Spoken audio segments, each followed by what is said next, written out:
feeling. That's the ultimate. That's the thing. And Preston and I talk about this all the time. Or any gamer you talk about will have that dream of the game. You'll be doing your job during the day, and you'll come to if I go through the left door, it never leaves your mind. It stays with you until you crack whatever. The Tomb Raider stuff for me was a lot of that, especially the new reboot games, the puzzles, and also God of War. Same thing.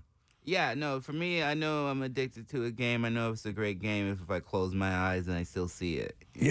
Yeah, that's a good sign. In it. Yeah, the moment that I would, and I haven't gamed that hard in a long, long time, but that I would have the dreams, I knew it was time to back off. Yeah. Because if When I you was wake up- dreaming about a particular game, a very particular game, then I would be like, dude, you got to back off of this. Or the sun rising. Or the sun rising too. as you're playing. Yep. That's a sign. Yep. Yeah, that's a sign.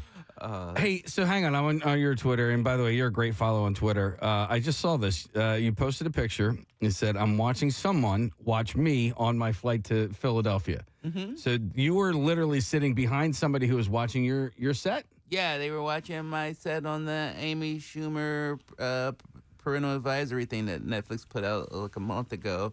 And it was the first time I saw someone watching me in the wild.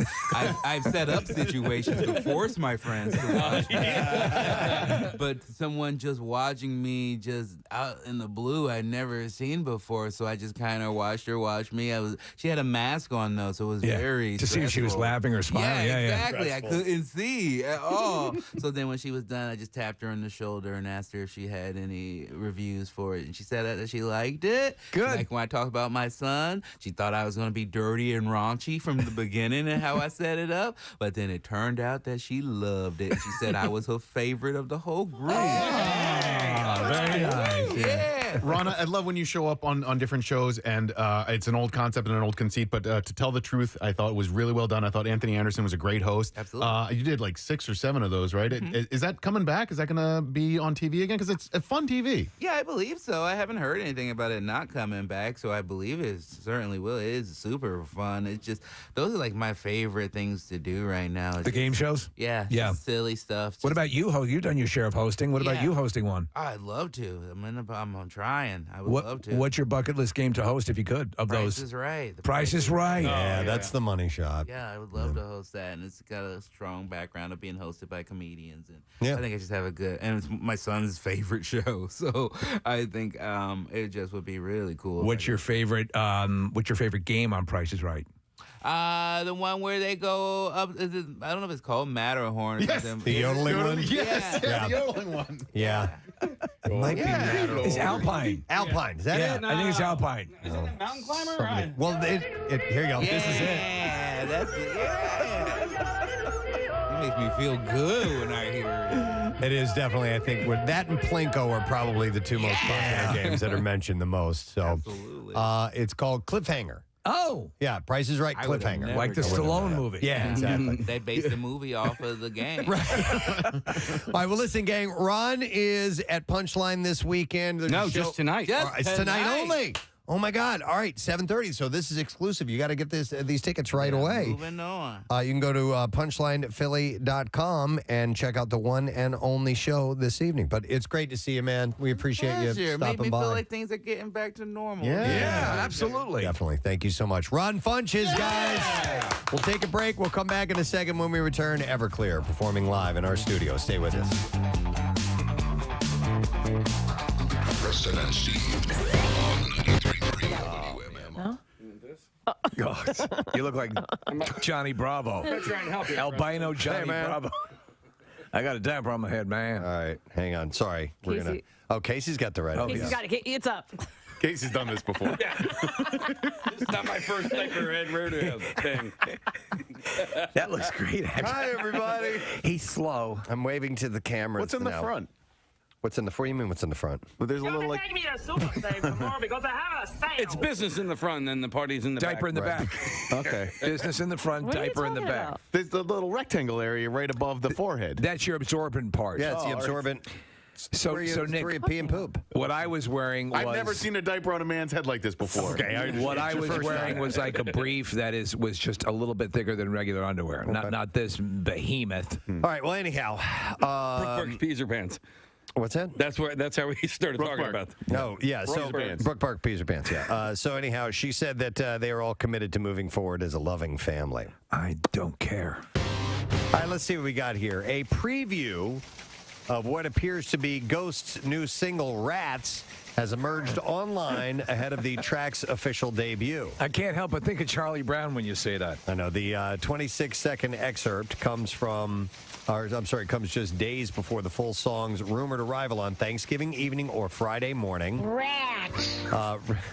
Rats is taken from the It's a delightful Charlie Brown story. Rats. the Swedish band's upcoming fourth album, for which more details are also said to be arriving at the end of this week. Isn't that funny? That used to be kind of a pseudo curse word for kids. Yeah. Rats. It was akin to the C word. Yeah. Was it though? No. Oh, it was completely the C word. Ghost frontman. What did you just say? Did you say the R word? R dash. But I didn't say roads. I said the big one. Ghost frontman Tobias Forge told Loudwire about Rats when he said, when I was when I was a kid, there was a concert called Moscow Peace Festival. Ozzy Osbourne opened with I Don't Know, and it's such an effing great opening track. He said this was in front of like 80,000 people who went nuts, and I wanted to have that feel with Rats. What's that? That's Rocky doing the Rocky. Exactly. Say, do that again. I'm sorry.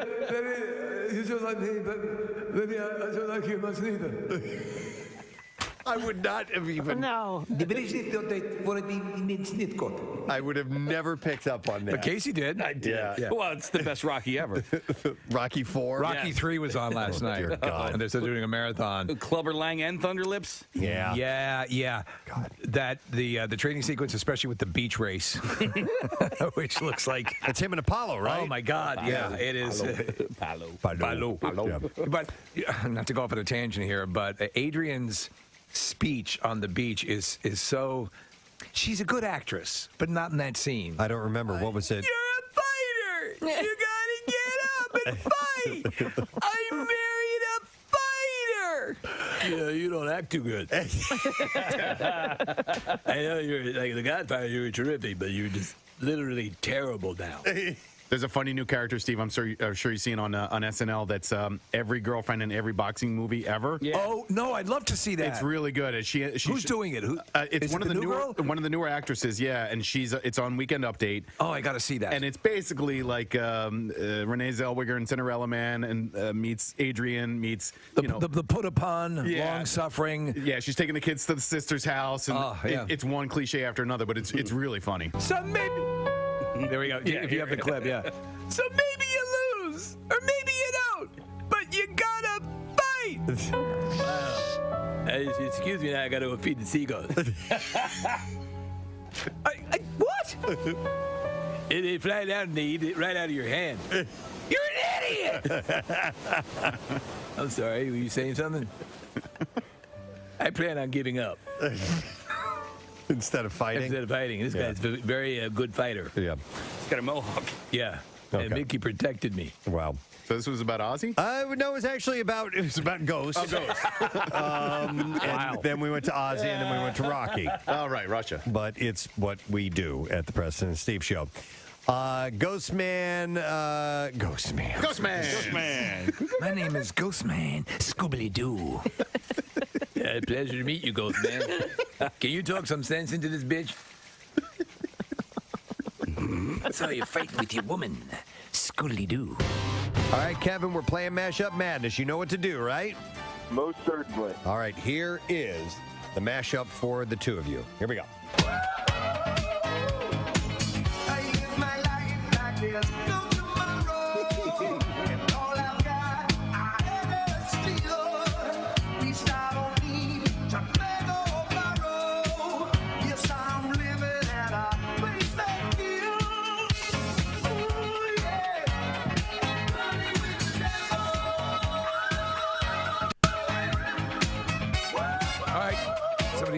Kevin. Kevin. Okay, Kevin. Kevin, the two songs, please. Do Me Like the Devil and... Hang on. Hold on. Say that again. Do Me Like the Devil and... Are you sure? No, that's we can't give it to you. Do Me With the Devil is not a correct All title. right, but it's gonna hurt. I have horns on my pee-pee. But listen, Katie gets to take a shot and ask Oh, God, this is so much harder when you're under pressure. Well, I do know that it's Running with the Devil. Okay. And what's the other song? Oh, You know that beat. You know I it. know. Wahoo! Sing the lyrics in your head. I can't get it. Oh, sorry. That means, Kevin, you get to take another shot at it. Running with the Devil and Celebrate. Yeah! You got it back! Do me like the devil! All right, Okay, Katie. but lava comes out. Pedro Almodovar has set the stars for his upcoming film Dolor y Gloria, which Yes. is pain and Baby's Day Out. It's No, Spanish. it's pain and glory. Okay. His production house El Desio announced that Almodovar will reunite with Antonio Banderas Yes. and Penelope Cruz. I have worked with him in many pictures. Many of them in my native language of French. No, not French. No? Spanish. Spanish. Penelope Cruz as well. Absolutely. And it will. Don't you love me, Antonio? I do. I love you boobies. It will chronicle a. What do you love? I love you boobies. They protrude like two fleshy missiles. It will chronicle. It's so romantic. Yeah. You know? And you snash is nothing to sneeze at. Dude. Totally went there. It sounds less what's a FCC snash? offensive. When you say With- snash? See, you snash. It's very trimmed like a Sharpei. What is a snash? It's the little cardboard between your thighs. Your snash. Technically, that's not a real word, so you know. It's not FCC violation. It's okay. No. Should be good. S-N-A-S-H. Snash. It's very similar to your gatch. All right, then.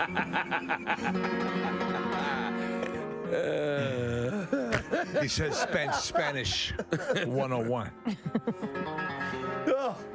Oh, dear God. What I have written in quotations on my info sheet is the word meshies. Oh, yeah. And you guys know what it is because Casey told us what this is. But this is from we'll just say a friend of mine. a friend of yours and his girlfriend. Yes, And this is years ago. They eventually get married? No. Oh, No. okay. Murder, suicide. No, that's not what happened. But what age range are we talking when the meshies were happening? Freshman year in their college. In college, and they were both virgins. They were both virgins. Okay. And they had dated for a long time in college, and I just assumed They'd done it? Yeah. Yeah. Yeah, I just assumed that, and because they were, especially he was so committed. Do you know what I mean? Like, so. Very committed to her? Yes. And it was Okay. like one of those deals, like, you know, the first person that touches it, you're like, oh my God, I'm going to marry this person. Right. It was like that kind of commitment. Okay. And I didn't find out until just a few weeks ago that that whole time, because they had dated, I think, almost all the way up until senior year. So for years. Yeah. They never had sex. Okay. Yeah. Well, long some people time. make the choice to do that. Yeah. But it goes even further. They used to do this thing called meshies. Okay. And Meshies. This is going to be interesting how you describe this.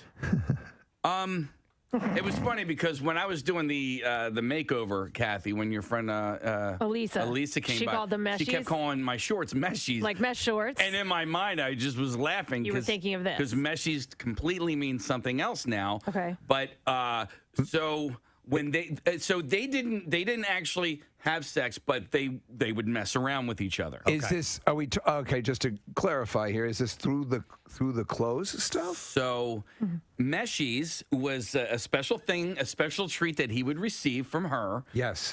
Where he would have to go put mesh shorts on. Okay.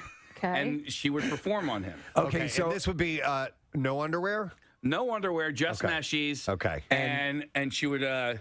She would She'd show use her mouth. Her Yeah, mouth. she would use her mouth. That's fine. Yeah. You don't have to go and say what she's Fine. doing with her No, mouth. she could be yodeling. Yeah. Why did he have to have mesh shorts on? Because they're thinner and as opposed to like denim or something like that, mesh shorts, you can. There's not as much. It's almost like wearing latex, I guess, or something. You know, I guess The mesh shorts allows you could feel breath through them. Yeah. You could feel they're aerated a little bit. Right. So Now- it's the Swiss cheese of underwear. But I still don't get why he had to have those on. Well, so it's one of two reasons, and I'm not really sure, Kathy. I don't know if the mesh material left enough room for the Holy Spirit, or she just didn't. She was grossed out by what was underneath. You know, like didn't want contact. Was this? Was it religious reasons? I don't know. Okay, all right. It's so one it of one of two reasons. Either Plausible deniability, I think, is what the meshies provided them. Okay. Man, that's insane. You know what? Take off the damn shorts. Honestly, that's what I'm thinking. You're really splitting hairs at that point. Yeah. I mean, we're doing everything to cause you pleasure except for flesh on flesh contact. The concept of saving yourself from marriage, that's absolutely fine. Is it? Yeah. And for many people, that's you know, I wouldn't besmirch someone who's making that choice and thinks that's totally fine. This is so cheating. Yeah. This is so cheating. Yeah. Because you are right there. You're right and there. if you're taking it to Happy Town, if you're going all the way to the end of the line. how do you get excited about that either? You know. Well, he hadn't had it. He hadn't had it. But you're like, oh man, it's like Friday night, but ooh, meshy, go get your shorts on. All right, I think I was missing the point. Did you brush your teeth? I think I was missing the point. It's happening through the shorts? Yes. Got it. Shorts. Got it. Yeah. Got it. Steve, did you check under the bed? Yes. Right. Where are my Oreos? But wait a minute. So would he? I can't. There's a siren. Would he get the ultimate pleasure from that? Yeah. Okay. Yeah. All right. He's It can doing a lot happen of laundry, I guess. when your friend told you about this. And by the way, friend is not code for me. Yeah. No, it's not. I didn't believe it was you. All right. No, but when your friend Meshies is code for you. When your friend told you about this, was this years later or? yeah. Oh, this wasn't during No, The period. While you knew they were a couple. While they were a couple. No, because you got to figure this was 94 through 96 or something like that, and I just found out about it this year. Oh, you did? Okay. Yeah. All right, I didn't know that. Yeah. And does he laughably look back at it? Oh yeah, or- okay. yeah. I mean, it was because now it's he's married, kids, and he's done the full deal and all that sort of stuff. And But to Nick's point, does he ever mention whether that's sort of a okay, like a little bit of a turn on? Still, no, right? no. I mean, I just was so blown away because I just assumed that whole time. You know what I mean? They never yeah. knew.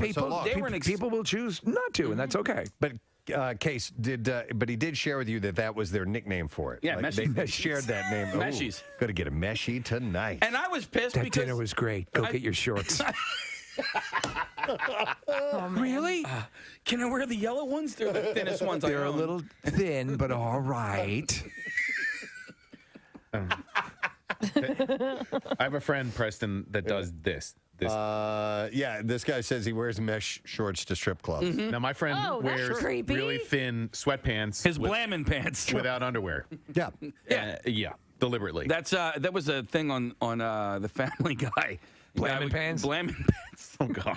Say that again? Blammin' pants. Blammin'? Yeah, Like he's that's going the to noise strip, you make? Yeah, he was going to strip clubs. I'm going to put on my blammin' pants.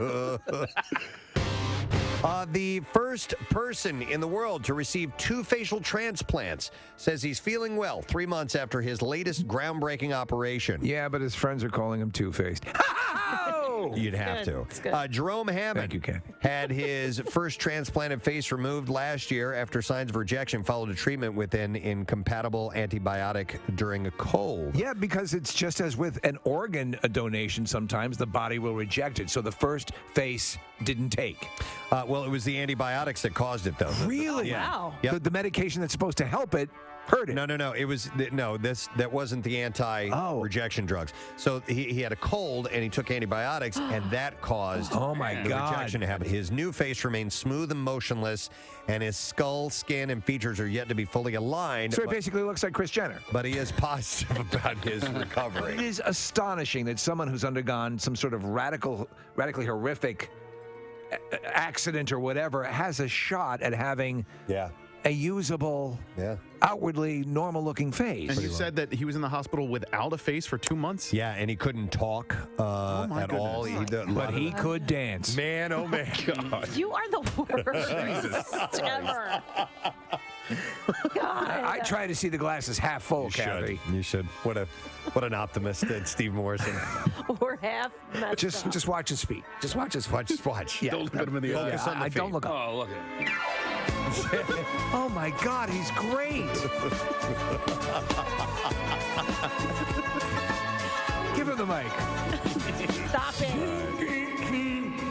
Oh my God. But now he's fine, so we this can't. is okay. It would actually be wrong to not joke with him.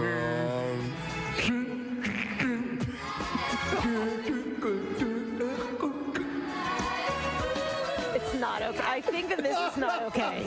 It's probably not okay. Please welcome Mr. Jason Reitman to Yes. our show this morning. Hi, Jason. Pleasure to be here. Nice to see you. One of our great embarrassments on the show here is you came in with Diablo Cody years ago, and we hadn't done our due diligence, and we were just more fascinated with the fact that she had been a stripper at some point and had a little Well, he's getting into a successful Hollywood career. And here she is, this incredible script writer that that she's become, and you and she seem to really synergize really well. I mean, so when you get a script from her, you just automatically, I see this. Yeah, I mean, look, I'm imagine it's like when you guys met for the first time. You don't realize when you're on a first date of a relationship that's going to last the rest of your life. Right. And I met her for the first time, and we went to this bar in L.A. and she ordered a dirty martini, and I got a Diet Coke because I am the rock and roll of that relationship. And Diet Coke. And what has begun is this relationship where every 5 years we make a movie. It was Juno, and then Young Adult, and now Tully. And I'm looking forward to see the movies we make when we're in our 70s. Our hospice comedy is going to be amazing. Because you are, as you have said in interviews, her tone and her take on things is changing, as is yours, and now you're a family man yourself. But her ability to write. We're excited to have our next guest in the studio this morning. It's 30 years that the album World of Noise came out. And they're celebrating this today with performing at the Keswick Theater, along with the band Fastball and the Nixons. And we would like to welcome Everclear to our studio this morning. Morning, everybody. The crowd goes wild. We have Art and Davey and Freddie and Brian, who are all here this morning. Thank you guys for being here. Thank you. You didn't even have to look at that cheat sheet too much. That was pretty good. Just a little bit. I had to glance. Gotta be. I have a track record of getting people's names wrong, so I never. Dude, yeah, as long as you spell them right on the check, that's all that matters. That's all that matters. We're really extra pleased because you're performing tonight and you're here this morning. That's a big thing to ask of you guys. But you came in and you were punctual, which we appreciate as well. Well, we didn't have a choice. You sent your drivers to come get us.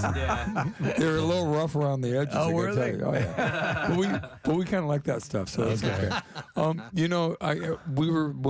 When management asked me if I wanted to come in, I was like, absolutely.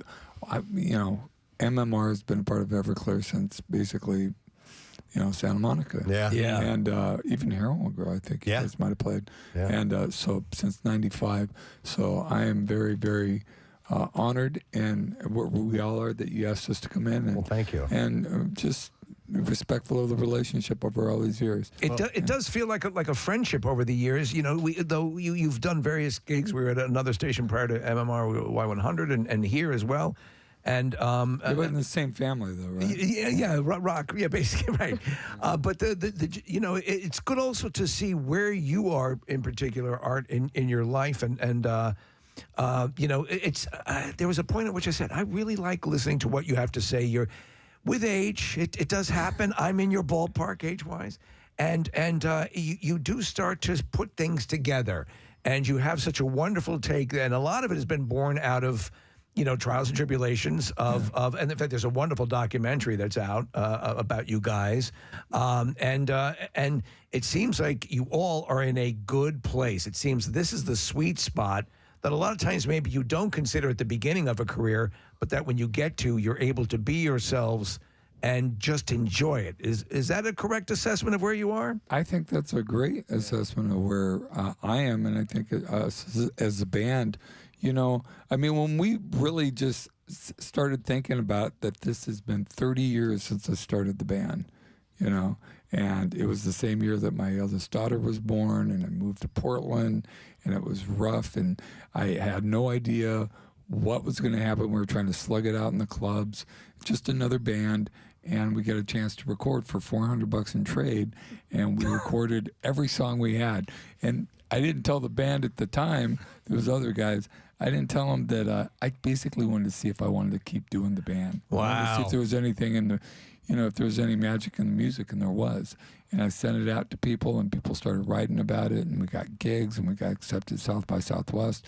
So earlier this year, me and Freddie Herrera, my bass player here, we found the actual mixtapes. I thought they were gone. Oh, wow. I thought they were gone. They had been traveling with me for moves. You know, I've moved 20 times in the last 20 years. They were at the bottom of very dirty boxes. Sonically, they held up though. Yeah. Oh my God, yeah. We went into this with this guy who is an archivist, and he had to bake the tapes and clean them. But we put them up against the time in '94 when I licensed it to Capitol, when we signed to Capitol, and they mastered it, and they did it without me. And it was almost a lawsuit because they weren't supposed to do that. And it was really high-endy, but finally I just let it go, and thin and brittle, and we A-B'd it versus what we have now, and it just sounds phenomenal. That's amazing. All right, I wanted to ask you, with 30 years ago, 92, a transition happened in rock-based music. And, Nirvana led the way, and that Seattle sound hit, and a whole floodgate of bands just fell upon us as music consumers, as listeners, as music fans, and so on. It seemed, from that perspective, like everybody was getting signed to a record label deal. Not us. Not well, that's what I was going to ask. The reality of it was, a bunch of bands did get in, but there are a lot of people who didn't. So it wasn't like all of a sudden you make a band and you hit. You had to have the real deal. You had to back it up. But what were those early days like when this whole new rush of music started getting the exposure that it did? Well, it's really funny because before 92 and 91, I was living in San Francisco, and I had a record label, and it was more alternative country based, but my band, Colorfinger, stupid name, good band, had, I did my first album where I wrote everything and produced everything, and, it was my first time doing that. And it was way more in that alternative, world, like the Replacements and Husker Du and stuff like that, and Pixies, and a friend of mine was in Europe when Nirvana broke, and he's like, "Wow, that kind of sounds like my friend Art's band a little bit," and I'm like, "I wish." It But Nirvana did. They opened the door for everybody in late 1991, and a lot of good, a lot of bad. Yeah. But for us, I moved to Portland because my girlfriend was from Portland and she was pregnant. And we moved up there. Plus she had family there. My oldest sister was living there, so I had family there. And it just made sense. Okay. And plus trying to raise a kid in San Francisco with no money. Yeah, difficult. It's one of the most expensive cities in the world. But Portland was just great, but it was hard because we were the people from California, and the locals didn't like that. So we had a hard time getting gigs. Wow. But then after World of Noise and I sent it out, people just started writing about it. And even though the local hipsters didn't dig it, people started booking us. We started opening for national bands. We started doing regional tours and local tours. And a year later, in '94, we got signed to Capitol. I was watching footage of Dave Grohl. It's the earliest days of the Foo Fighters, and you guys were on tour with that. Actually, no, we were playing a show at the Roseland Theater. Was that it? Roseland in New York City. That's not there anymore. The ballroom, Roseland Ballroom, and we were playing with them.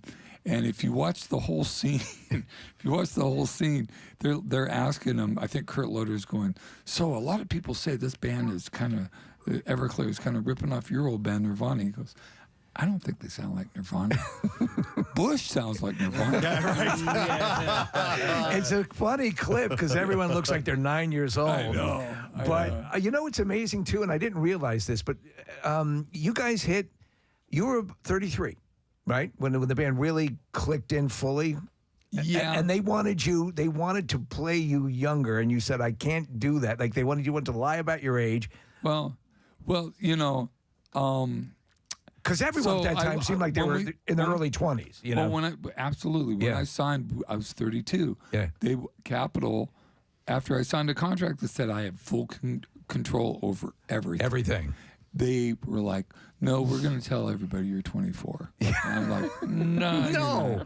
You know, and I said it in other words that I can't use on the radio. But I basically said, look, man, I don't need your help to make me look like a jerk. I didn't say jerk. And I can do that all on my own. Trust me, ask any of my ex-wives. They'll tell you. But you know what? Because you hit, and because of that, I think, and correct me if I'm wrong, but it seems as if, because you just started bam, bam, bam, bam, bam, almost like you were driven by this sense of urgency, like sobriety. Yeah, sobriety. But you were, tearing out, like out of the gate. Yeah. Well, you know, a lot of people were like, God, you had like overnight success. I'm like, yeah. Man, I've been playing in bands since I was 16. We've all been playing in bands since we're like 16. Yeah. You know, there's no overnight success. Every band built up and built up and built up to the point that, you know, we're at the right place at the right time. Right. Everclear is playing at the Keswick Theater tonight. We're gonna and Art said we can get 3 songs this morning. So awesome. Let's chat and play if that's cool. Absolutely. All right, what song are we gonna start off We're with? going to start with I Will Buy You a New Life. Outstanding. All right, this is Everclear on MMR.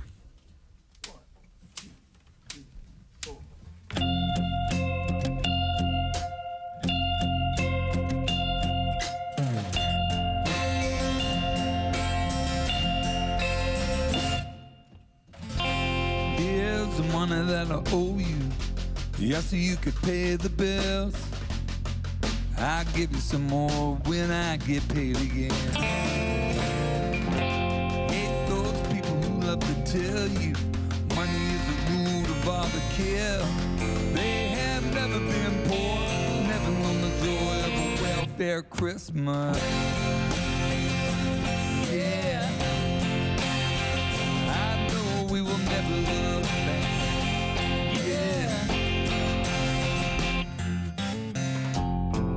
Say you wake up crying and you don't know why. You get up and you go lay down inside my baby. Oh, yeah, I guess I'm doing okay. I moved in with the strangest guy. You believe he actually thinks that I'm telling you a lie. I will buy you a garden where your flowers can bloom.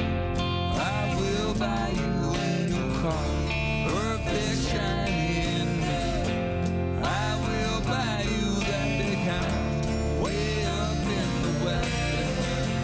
I will buy you a new life. Oh yes, I will.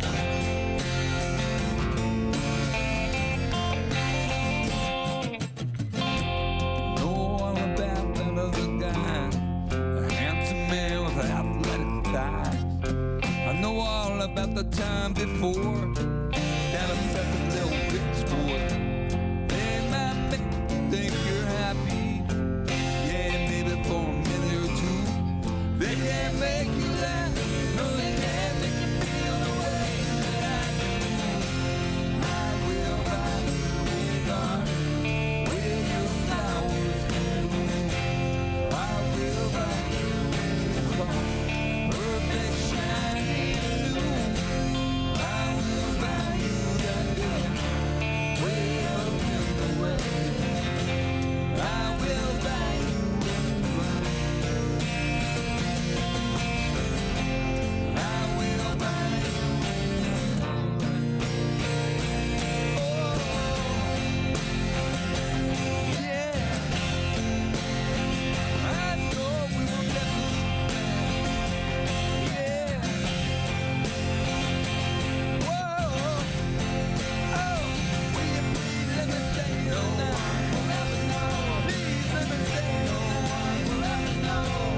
Awesome. The guitar sounds amazing. Everclear. Yeah, that 12-string sounds great, man. Thanks, man. Beautiful instrument. Yeah, our tech, Marcus, what are you pointing at? I don't know. Pointing at you, saying great job. Great job, man. I'm okay.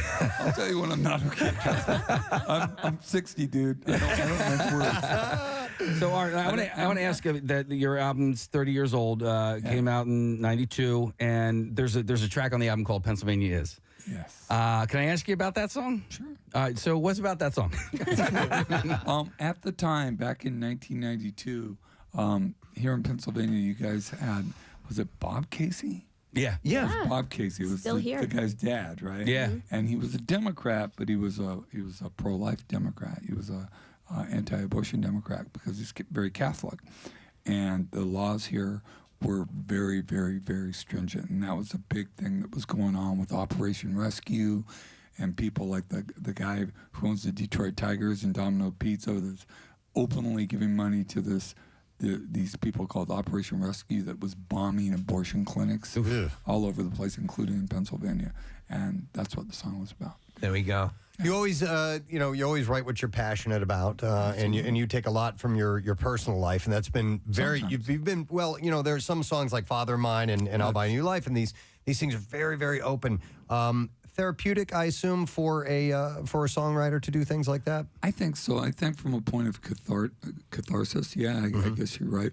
I do it because I just find when people write about Dungeons and Dragons and crap like that, it's just disingenuous. You don't know what the hell you're talking about. I know what I'm talking about with this. I talk about my kids because being a parent is one of the big things in my life.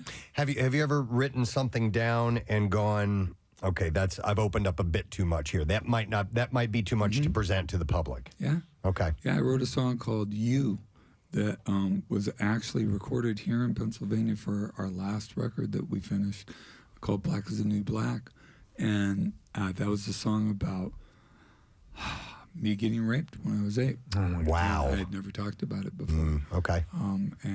But it was time to write a song about it. And on my solo record, but we've never played it live. We're never going to play it live. Okay. Right? Yeah. I don't need to play that. Right. Yeah. And on my solo record that I put out in 2019, I did a song at the time that I hadn't talked to anybody about, but it was about me having MS, which I was diagnosed with in 2016, but I hadn't. I mean, these, friends and family and people I talked to knew about it, but I wasn't public about it until 2019. Did I read correctly that they said that you may have had that for much longer before you were diagnosed with it? They think 15 to 20 years. No kidding. Yeah, because that seems Or like a late longer. diagnosis. Yeah. Yeah, because basically what is they found, I was in a car accident, long story short, I was in a car accident in April of 2016. Brakes just froze up, wasn't my fault. Hit a parked car that wasn't supposed to be parked there. 2 weeks later, no one got hurt. 2 weeks later, I started getting a twitch in my neck. And we were talking about rehab and stuff earlier. Called my orthopedic surgeon, and he's like, go get an MRI. I'll find out where it is. I'll give you epidural. You'll be fine. Well, I walk into his office, his little examination room like I always do, and there's like 6 guys in Oh, man. in this Wow. room. That's about as big as behind where you guys are standing there.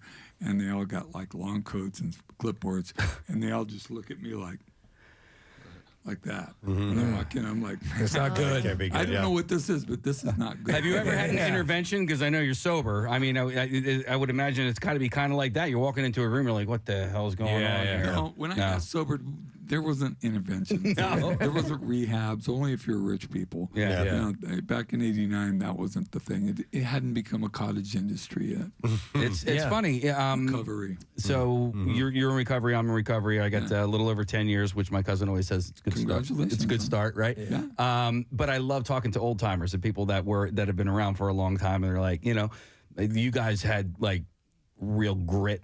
You didn't have the support system that I have. or at least that I had early on. So yeah, it's pretty amazing. They didn't give us nice drugs for rehab. They gave us battery acid. We're tough, man. Well, No, I just hit 33 years sober like last week. 33. Wow. Congratulations. Good start. I assume people reach out to you for encouragement? All the time. Okay. As a matter of fact, I went back to school, college. I started college in the 80s, got my 2-year degree, my AA degree, and then I had to make a choice between going to college, playing in a band, working, making a living, and drinking, becoming a blackout drunk. And obviously that was way more important than going to school. So at the time I quit school, and then now I went back, and I'm about a year away from my psychology degree. I've got a full-on master life coaching, 3 degrees that I got over the last 2 years, and alcohol drug certifications. That's phenomenal. I'm going to work with people people who are creatives in the creative industry, writers, musicians, actors, producers, stuff like that. You'd think you'd get a big ding from the diagnosis, finding out, and that would put your sobriety to the test. And did. Yeah, but you overcame that, and you're in good shape. You work out a fair amount, do you not? Do you Yeah. We were talking about that earlier. I do physical therapy. I swim. One of the things about about MS is that you can't get overheated. It's not good for you.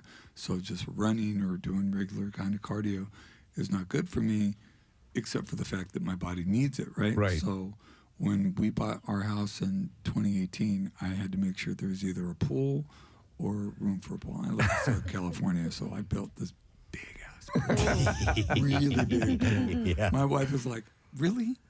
Really? Well, yeah, if you're going to swim. 65-foot pool? Yeah. Look, I put the hot tub in there for her, the high, the little 6 inches. Yeah. They sit, the little umbrella. I got like 60 You got to do laps. I got 60 foot of swim lane, and I do it just about every day. Nice. And it's good for me. It's good being. We're all in. We were all in our 50s until April. He just hit 50. Oh, all right. Yeah, but he's the fresh blood right there. Well, speaking of that, before we get another song from you guys, can you tell us a little bit about your bandmates, please? Sure. On bass and vocals, he likes long walks on the beach. Yes. Hang gliding. Holding hands. Hang gliding. Hang gliding while you're playing bass. It's Freddie Herrera on the guitar. Davey's been with me for 18 years. Wow. Davey French. Yeah. On lead guitar and vocals, and then the kid back on the drums. The kid, fresh blood, sweater as we call him. Sweater. Sweater. That's a long. How did he earn that? All right. You don't want to go there. All right. You have to take his shirt off. Yeah, take your shirt off. That's Brian Neumann. Brian. Cool. Brian used to play in a band called American Hi-Fi back in the day. Okay. Yeah, I remember. In fact, there's a lot of bands. Looking at who everybody has played with that I'm seeing. Brian, you played with Tracy Bonham as well, the Lemonheads, you guys have been in and out of a few different bands throughout the years that we're all familiar with, which is great. I mean and you guys all settle in together, so that's really cool. This incarnation's been around for I think about 6-7 years. Okay. Yeah. All right. Well, if you don't mind, let's hear something else. What would you like to play now, Art? How about a really upbeat, fun song about parental abandonment? By the way, real quick, you can stream this on YouTube. We are live in the studio right now with Everclear, so here we go. Father mine, tell me where have you been? Just close my eyes, my whole world disappeared. Father mine, take me back to the day, yeah, when I was still your golden boy, back before you went away. I remember blue skies, walking the block. Loved it when you held me high. Man, I love to hear you talk. Take me to the movies. Take me to the beach. Take me to a place inside so hard to reach.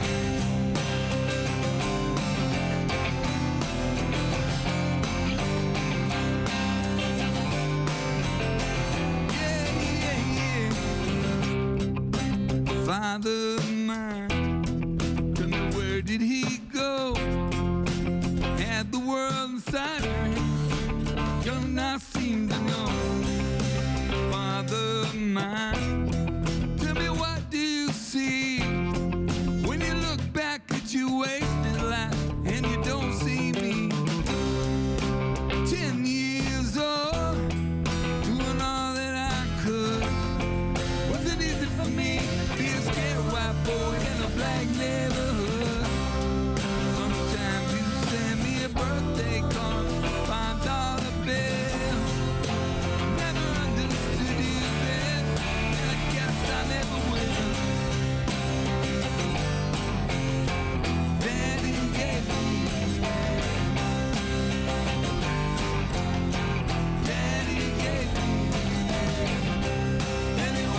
Father of mine, tell me where did you go?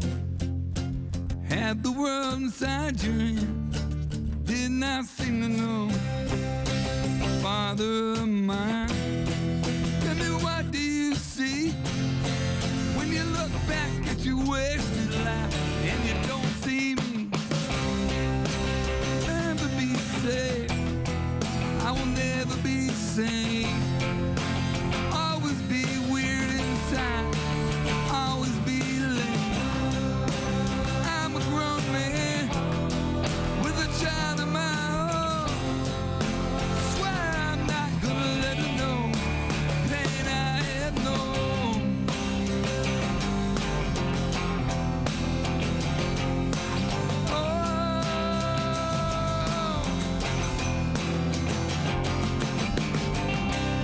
He walked away, Daddy gave me a name. Then he walked away, Daddy gave me a name. Then he walked away, Daddy gave me a name. Then he walked away, my daddy gave me a name.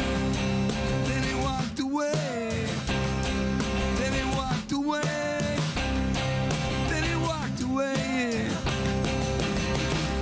Yeah. Outstanding. That song guts me every time. Everclear on 93.3 WMMR.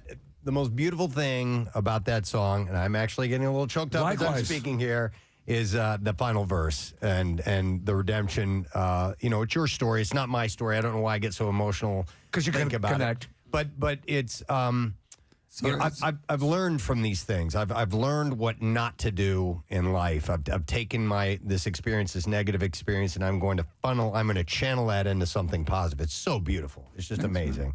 Yeah, I mean, it's funny. I never planned to write that song. I just remember. I mean, who's parents here? Who's got kids? A bunch of us, yeah. So, you ever watch your kids sleep? Yeah, Watch them absolutely. sleep? Right? Especially when you're poor. I mean, there's nothing else to do.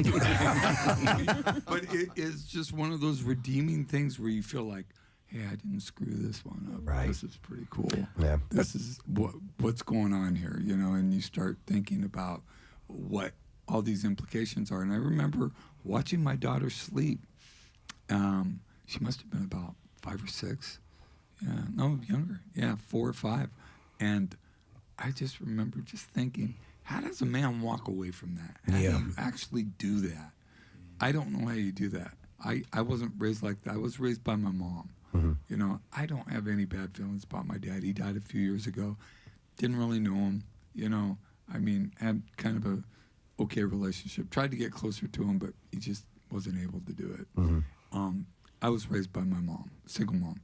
And after that kind of epiphany, I went in my office and just stayed up all night and wrote that song. What did your mom think about songs like that when she heard them? As long as it wasn't about her. Okay. I wrote some songs about my mom. She didn't like those too much. Okay. But they were really good. They were just hard. It's funny. Someone asked one of my sisters, who I'm not really close to, but asked one of my sisters,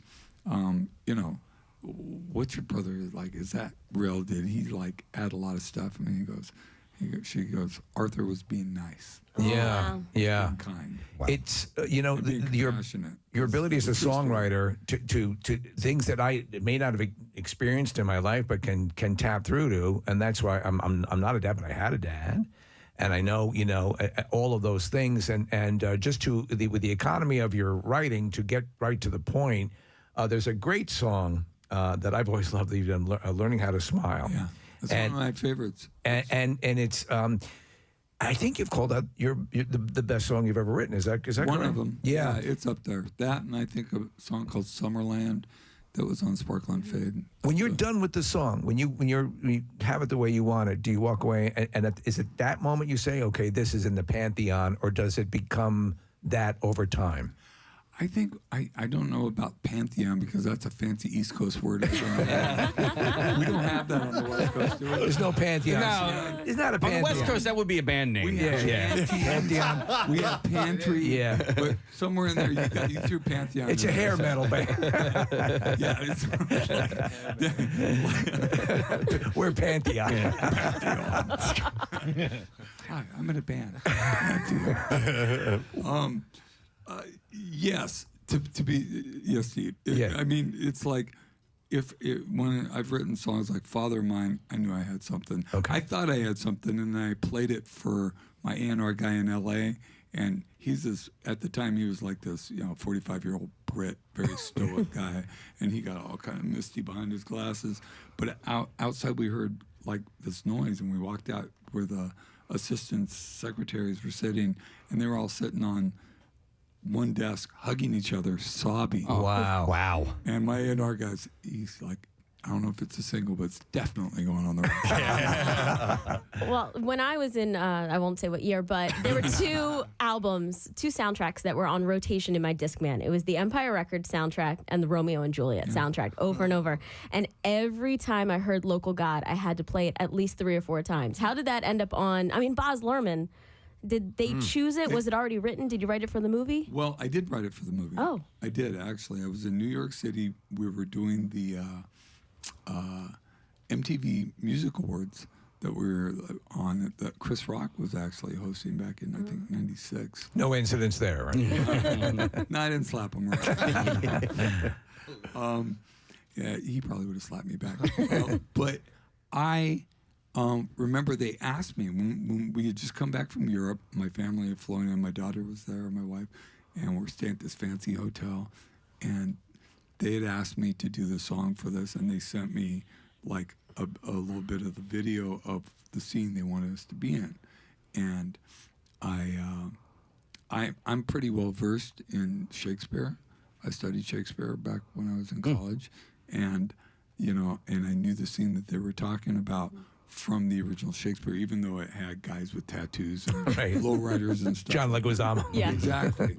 And I was I went shopping with my wife, and I heard like bass and drums, which in the mid-90s was kind of like the cool thing, and I kind of dug that loopy kind of feel to it, and I went back to the room. It was the day before the awards. I went back to the room and wrote that song.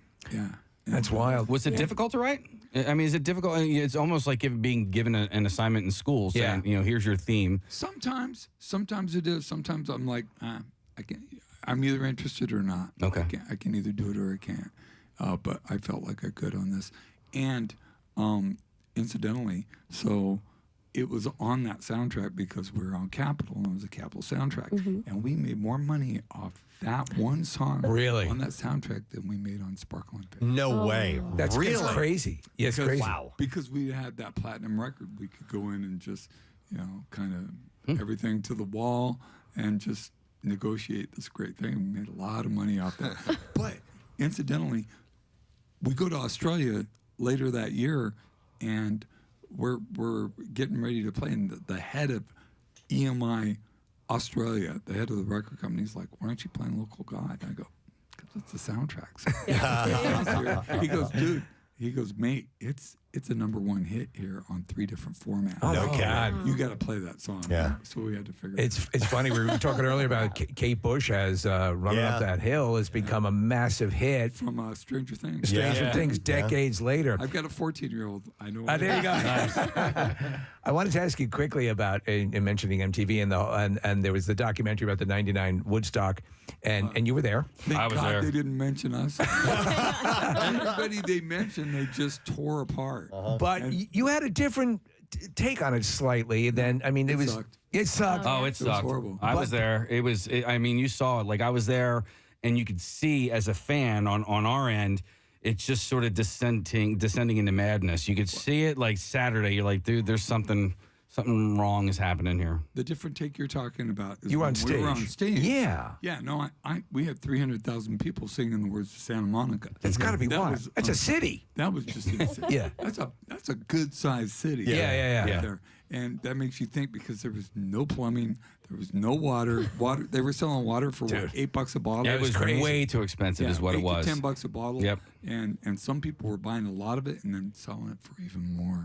And there was girls getting abused, sexually abused, saw that. raped, and like doing sexual favors with the crew underneath the stage to get on stage. There was all sorts of just horrible things going on. But that hour that we were on stage was transcendent. Well, I love how you observed that you said you guys beat a hasty retreat when you found out that the Chili Peppers were handing out candles. Yeah, that was just that was gonna go south. We're like, oh, yeah, we're done. That's the biggest audience you've ever played for, I would assume? Probably. Yeah. Wow.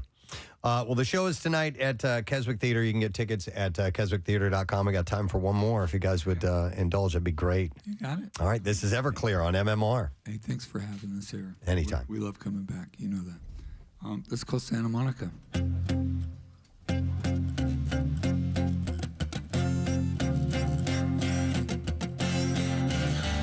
I am still living with your ghost. Lonely and dreaming of the West Coast. I don't wanna be your downtime. I don't wanna be your stupid game with my big black boots and an old suitcase. Do believe I find myself a new place. I don't wanna be the bad guy. I don't wanna do your sleepwalking. I just wanna see some trees. Go away, try to shake your disease. We could live beside the ocean, leave the fire behind, swim out past the breakers, watch the world die. We could live beside the ocean, leave the fire behind, swim out past the breakers, watch the world die. Yeah, watch the world die. I am still dreaming of your face. Hungry and hollow, right things you took away. I don't wanna be your good time. I don't wanna be your back crush anymore. Walk right out into a brand new day. Oh, insane and rising in my own weird way. Yeah. I don't wanna be the bad guy. I don't wanna do your sleepwalking anymore. I just wanna see some sunshine. I just wanna find some place to be alone. We can live beside the ocean, leave the fires behind. Swim out past the breakers, watch the world die. We could live beside the ocean, leave the fire behind. Swim out past the breakers, watch the world die. Yeah, watch the world die. Ooh, watch the world die. Oh, yeah. Come on, watch the world die. Yeah, watch the world die.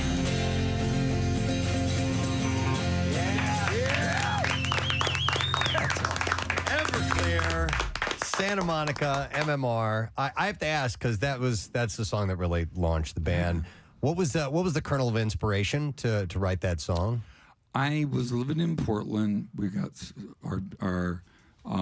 we just got signed to Capitol. We were getting ready to go to Seattle to film a video for a song off World of Noise, a song called Fire and Maple Song. And then we were driving from there straight across to Wisconsin, Madison, Wisconsin, at Smart Studios, where we recorded this. We recorded Sparkle and Fade. And I had been suffering from anxiety, depression for a while. I was clean, but when I got clean, I just started having panic attacks and stuff like that. And when I drove to the beach with my wife and my daughter for a few days, it just went away. All the anxiety went away. And then when I started heading back away from the ocean, it all came back. And when I got home, I wrote a song about comfort zones because I grew up by the ocean. I grew up on the west side of LA, Santa Monica, Venice, Culver City. And I wrote this song and recorded it, and my A&R guy thought it was amazing, thought it was going to be a hit, which he was right. Forced us to make it a little bit longer. That's another story. But he was right. Yeah. And but I called it Santa Monica because that's my comfort zone. That's where I was from. That's where I grew up. Yeah. And they're like, no, you can't call it that. You don't say Santa Monica in the song. I go, you can watch me call it that. Yeah. But for radio, the one caveat I made was that for radio, you call it Santa Monica, in parentheses, Watch the World Die. Right. Because they're like, no, you need to change that to Watch the World Die. And the president of Capitol was constantly calling me names and just like, no, you got to do this. I'm telling you got to do this. You're going to ruin your career. I go, well, you still got to pay me, Ace. Why did you feel so strongly about that title? I mean, it seems like a little thing. As an artist, it might not be. Because I grew up with Led Zeppelin, and Led Zeppelin named a lot of songs that they didn't have. That had no to this day, correlation. I still am like, that's Black Dog, right? Yeah, Right. that's We play them all the time, and we can't name the title. Right? Yeah. I mean, everybody does that. This meant something to me. This wasn't some ambiguous kind of trying to be cool thing. Right. Santa Monica was swim out past the breakers, watch the world die. That was the imagery of what I grew up with. I used to do that. I used to go, I was drunk or high with friends. We'd swim out and we'd be out there in the dark and just like, God, I hope a shark doesn't bite me. You always have to remember that. And I always say, and there was a series that just wrapped up called The Offer about the making of the original Godfather, and they fought Francis Ford Coppola on Al Pacino at every turn. He was right. Yeah. So there you go. Sometimes what's in your gut is right. Sometimes, especially when you're young and hungry like that, and the fire's in your belly for sure. Right. But yeah. Well, here we are 30 years later, and you guys are celebrating the anniversary tour of, or the anniversary of the album World of Noise, and there's a deluxe edition that's available if people would like to get that. For the first time on digital platforms. It's never been on digital platforms. Oh, that's wild. Before, so it's it's remastered. It's got 6 bonus tracks. 2 of them have never been previously released, and it sounds great. Excellent. I mean, it's raw, Yeah. You sound great. But but you can tell if you like the later stuff, you can tell where it came from when you hear this. This is the root of all of it for sure. Well, we have some tickets to give away to the show tonight. We'll take the 15th caller, 215-263 WMMR. Not only Everclear, but Fastball and the Nixons are going to be playing. That's a fun bill, man. Absolutely. It's going to be rock and roll. Tickets, details, WMMR.com. So we'll take that caller now, and we will give you tickets. This has been such a blast. Thank you guys for being here this morning. Thanks for having us. Great to have you here. Everclear, guys. Yeah. Have a great show tonight. We're going to take a break, and we'll be back in just a moment. Stay with us.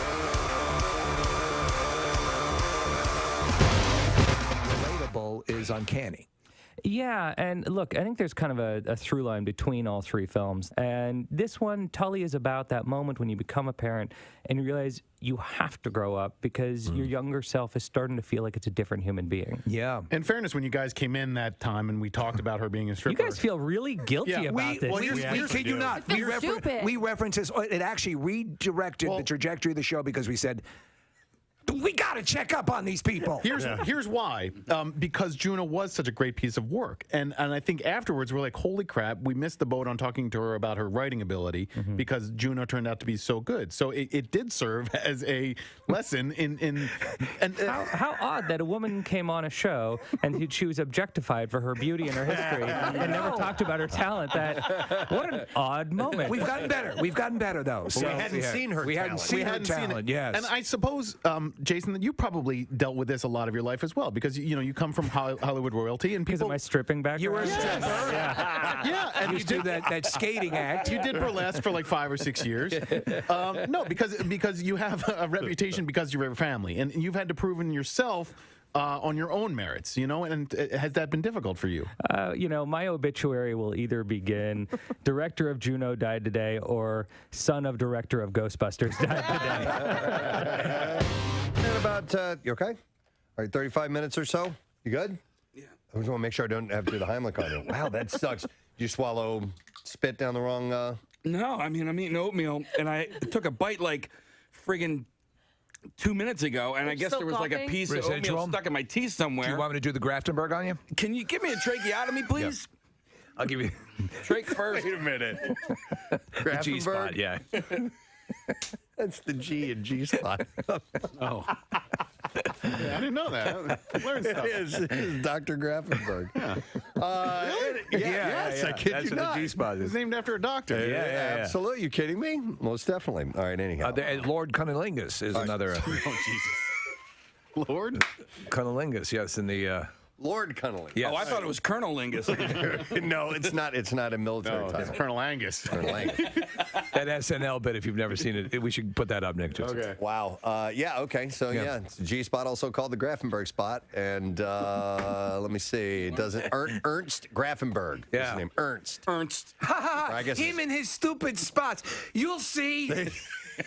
You'll see. One day. I'll change the world of sex forever. Yeah, right. Yeah. You funny boy. All right, anyhow. We With have, your stupid spots. what I was saying was you have $1,000 to give away, and that is with the birthday bucks, and that's coming up around 8 o'clock. You good? I'm good. All right, high five, brother. Right High five. Did you say A5? What are you, an octopus?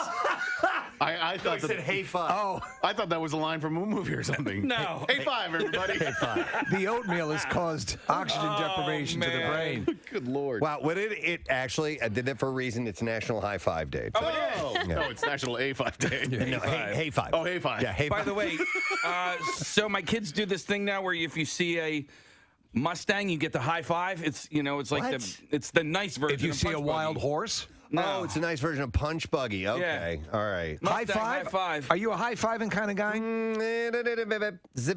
Hold on a minute here. Punch Buggy it's one person noticing it before the other. Yes. But if you do a high five, that's a collaborative. Yeah, so it's like a nice thing to do. By the way, we do But that Punch nobody- Buggy. Wait a second. Nobody wins in that. Let this Mustang thing breathe a little bit. Yeah. Yes, you're exactly right, Preston. That is not the same family. No. No. What do you do? Hey, Mustang. And you put your hand Mustang, high five. up? Okay. All right. Yeah. All right. I don't know. We do Skittle. Do you guys ever heard of Skittle? Only through you. Okay. Yellow is it again? Yellow car. You get to punch somebody. No, I've done Padiddle, Yeah. which is one headlight. Mm-hmm. And pedaddle. What's that? I pleasured myself while driving. One taillight. That's back hill. totally Is that different. a different thing? Yeah, but it's a thing. I saw you go. It's definitely. You gave me a punch buggy in Clearwater. We were leaving. We were driving out of the stadium and saw one as we were driving back to Clearwater Beach. Yeah. And that was the first time I'd received a punch buggy in 20 years. Oh, 20 years. Yeah. Well, I did it because, and I think I told you, I go, my kids always get me first, Yeah. so I finally get to do it to I was somebody impressed else. by your ability. What you do is drive them over to a VW dealership. Oh my and God! Beat the F out of Just them. beat the living piss. Daddy! You can throw elbows when you're in a dealership. It's believed to go back to the 1970s and was probably a variation on the low five, which I said, which has been around since World War II. However, there are two popular stories which try to explain the origin of the high five. The first story states the first high five occurred at Dodger Stadium on October 2nd, 1977, between Glenn Burke and Dusty Baker on the last day of the regular season. The high five was in response to a home run hit by Baker off of Houston Astros pitcher J.R. Richard. So that's one story. Yes, it's funny though. How would you know that? How would you know that at some other event or some other sign of exaltation, somebody just didn't put up their hand and go, Well, this is at a stadium in front of a lot of people, Right. and nobody had really seen that type of thing before, so somebody made note of it. What did we just see, ladies and gentlemen? Yeah. The second story places the origin of the high five at a University of Louisville Cardinals basketball practice in 1978. Willie Brown was going to give his teammate Derek Smith a low five, but the two decided to give each other a high five instead. And after that, the team took it over and began giving each other high fives after each celebration. And yet, though, there's enough evidence to suggest that it was actually discovered at the Institute of Hand Gestures in Massachusetts. I didn't even think of that. 1957. But some sports teams will take on their own celebration thing. I know who used to do the forearm bump? Was that the Yankees? Yeah, they did it for a stretch. I watched the national championship game between Villanova and Michigan, and there was a guy who was not a starter from Michigan as the teams were doing warm-up, and this guy was in charge of high fives and slaps with all of the starting players. So they're announcing the starting players, and they each come out, and then there's one guy standing near the basket, and he was the guy in charge of, all right, I'm going to do this routine with this guy and this routine with this guy, and it took coordination as a little bit of a choreography. Do you have any special... I do. Whenever I will do a high five somebody, it depends on them. If it's like a girl, it might be, hey, high five. Yeah. Hey, smack hands like that. Yeah. But if it's a friend, Casey, stand up. All right. Oh, I'm a friend. It's a three-parter that I always do, and it's like this. Boom. Mouth butt. It's a lot. It's like super white. Actually, yeah. it's more like this. Super white. Super white. Yeah, because we didn't. Terry, come here. Terry's black. Come over here. No, I have more soul than that. I'm sorry. Wait a second. Terry's just as white as black, us. the bro shake, and then Yeah. oh man, snap. All right. You got to do Hey, this. wait. He just did it again. Watch. You missed it. Turn around. Terry, do it. Watch pros do this. Yeah. There. You got to do the snap at the end. Casey's still thinking. I think you just took a step down in the friendship department. Wow. No. Terry's now Preston's best friend. Oh, guess who's going to Florida to play golf this year? Terry already You better booked brush up on your game, Terry. Do you know Tiger Woods? A Florida man was arrested yesterday after allegedly striking his boyfriend in the head with a big mouth billy bass. A big The novelty singing fish. Officers were called to a residence in connection with a reported domestic battery. Upon arriving at the home, cops found Larry Timmerman with a laceration on his head. An injury the victim said was caused by a big mouth billy bass thrown by Gregory Carney. In interviews, cops determined that the men have been domestic partners for 17 years and they had been quarreling earlier in the day. I was originally attracted to him because of his big mouth billy bass. At one point, Carney went into the den and began playing with his singing fish. I'm going to go play with my fish. Timmerman said that Carney continued doing this to, quote, just to aggravate him. Just run away. Go run to your fish. After having to endure several big mouth billy bass performances, Well, I'm going to get my Billy Bob teeth. Timmerman removed the singing fish from the room and placed it in the trash. When Carney discovered the novelty item was missing from the den, he asked Timmerman on his whereabouts. Where's my fish? When Timmerman responded that Billy Bass Where is my fish? How do you get that high? Where is my fish? It was right here. When Timmerman responded that Billy Bass was... You can see the silhouette. It was right there. Can you do that with the reverb on?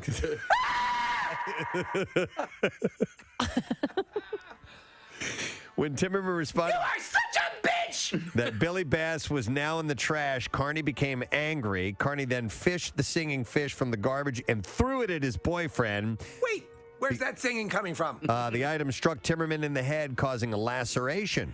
Carney admitted throwing the singing fish, but said that I did not aim for Larry and struck him in the head on He accident. was aiming for Shemp. Carney was subsequently arrested for domestic battery.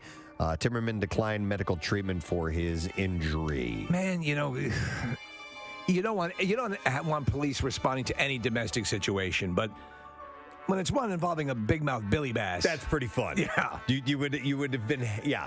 I think you would have had a story to tell after It's a that story. one.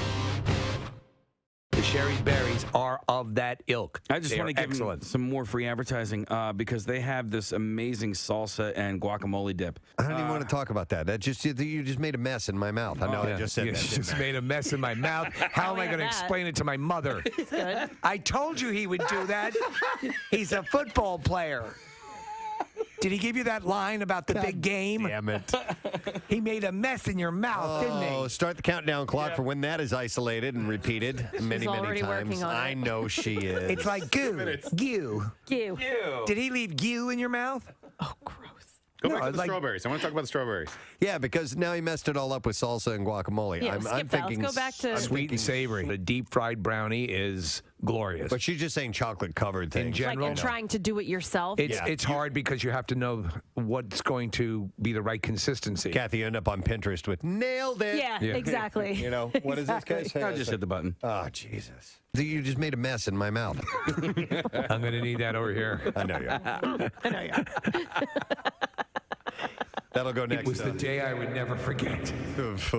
That'll go next with the ball sacks are yummy. Right? Ball sacks are yummy. You just made a mess in my mouth. Ball sacks are yummy. You just made a mess in my mouth. Ball sacks are yummy. You just made a mess in my mouth. Ball sacks are yummy. I can't do the stutter thing. Well, you might be ball able to. sacks are ball sacks are yummy. You just made a mess. You just made a mess in my mouth. Ball sacks are ball sack. You just made a mess. You just made a mess in my mouth. Ball sacks are yummy. You just made a mess in my mouth. Ball. It's like Max Sacks are Headroom. yummy. Do it slowly. And Oh, see if okay. it's even sexier. Okay, here we go. All right. Oh, wait. You just made a mess in my mouth. Ball sacks are yummy. You just made a mess in my mouth. Okay. Sounds a little Mandy-ish. It does, doesn't it? Oh, dear Lord. What were we talking about? Just made a mess in my mouth. No, it's Hi, my name is Mandy, and you just made a mess in my mouth. Hey, director Jennifer Lee hinted that Elsa. WMMR presents Preston and Steve's Bizarre File. It is brought to you by Sequoia Outback. You can save on decking, railings, grills, and patio furniture during Sequoia's annual 4th of July sale, which is going on now on Route 309 in Hatfield or at decksupplies.com.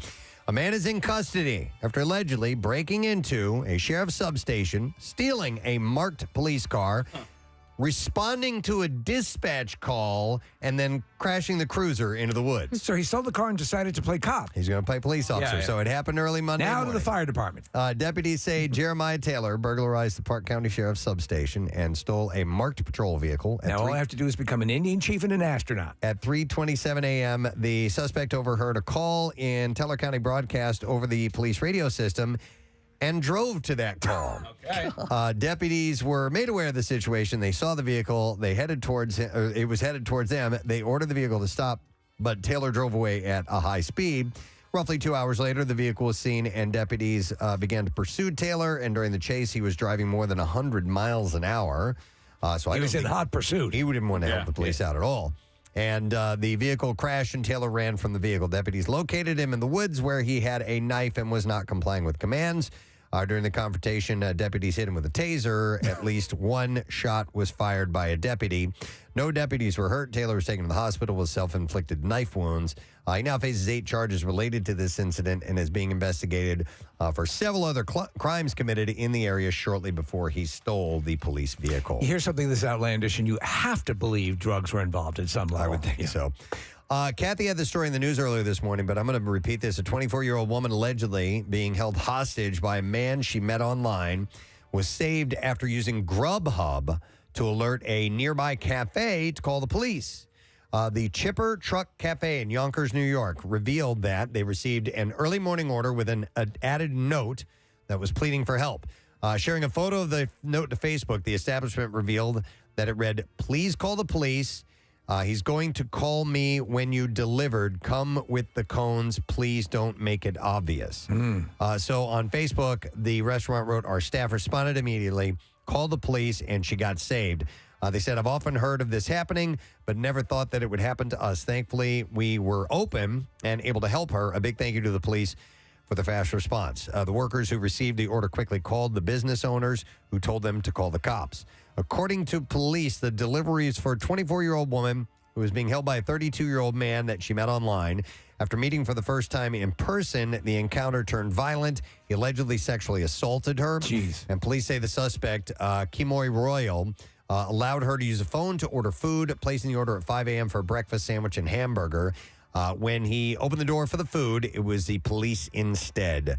Royal was charged with rape, unlawful imprisonment, strangulation, criminal sex act, and sexual abuse. He was also charged with the attempted sexual assault of another woman who was able to get away on June 14th. The owners of the restaurant learned about his arrest after one of the victim's friends reached out. So they could have very well saved that woman's life. New York City Mayor Eric Adams waved a checkered flag to start the bulldozing event where 100 dirt bikes and ATVs were crushed. It's pretty wild to watch this. Yeah, the 100 bulldozed dirt bikes and ATVs were part of the 2,000 illegal vehicles already impounded by the NYPD this year, an 88% increase from last year. So like here, yeah. They're driving them around in the streets, big groups, and not obeying traffic laws, and they're not supposed to be on the road anyway. They're made for off-road. So Adams said that they will be crushed today so that they can never terrorize our city again. Each and every one of them, they will be turned into scrap metal and eventually recycled. The motorbikes are destroyed rather than resold or donated in order to prevent them from returning to our streets and not allow them to operate again. Dirt bikes and ATVs made for charging down unpaved roads are not legal on New York City streets. So it was kind of just a demonstration that they were doing. But it's pretty wild to watch them crush these As things. I watched it, I realized how much I want a bulldozer. Yeah.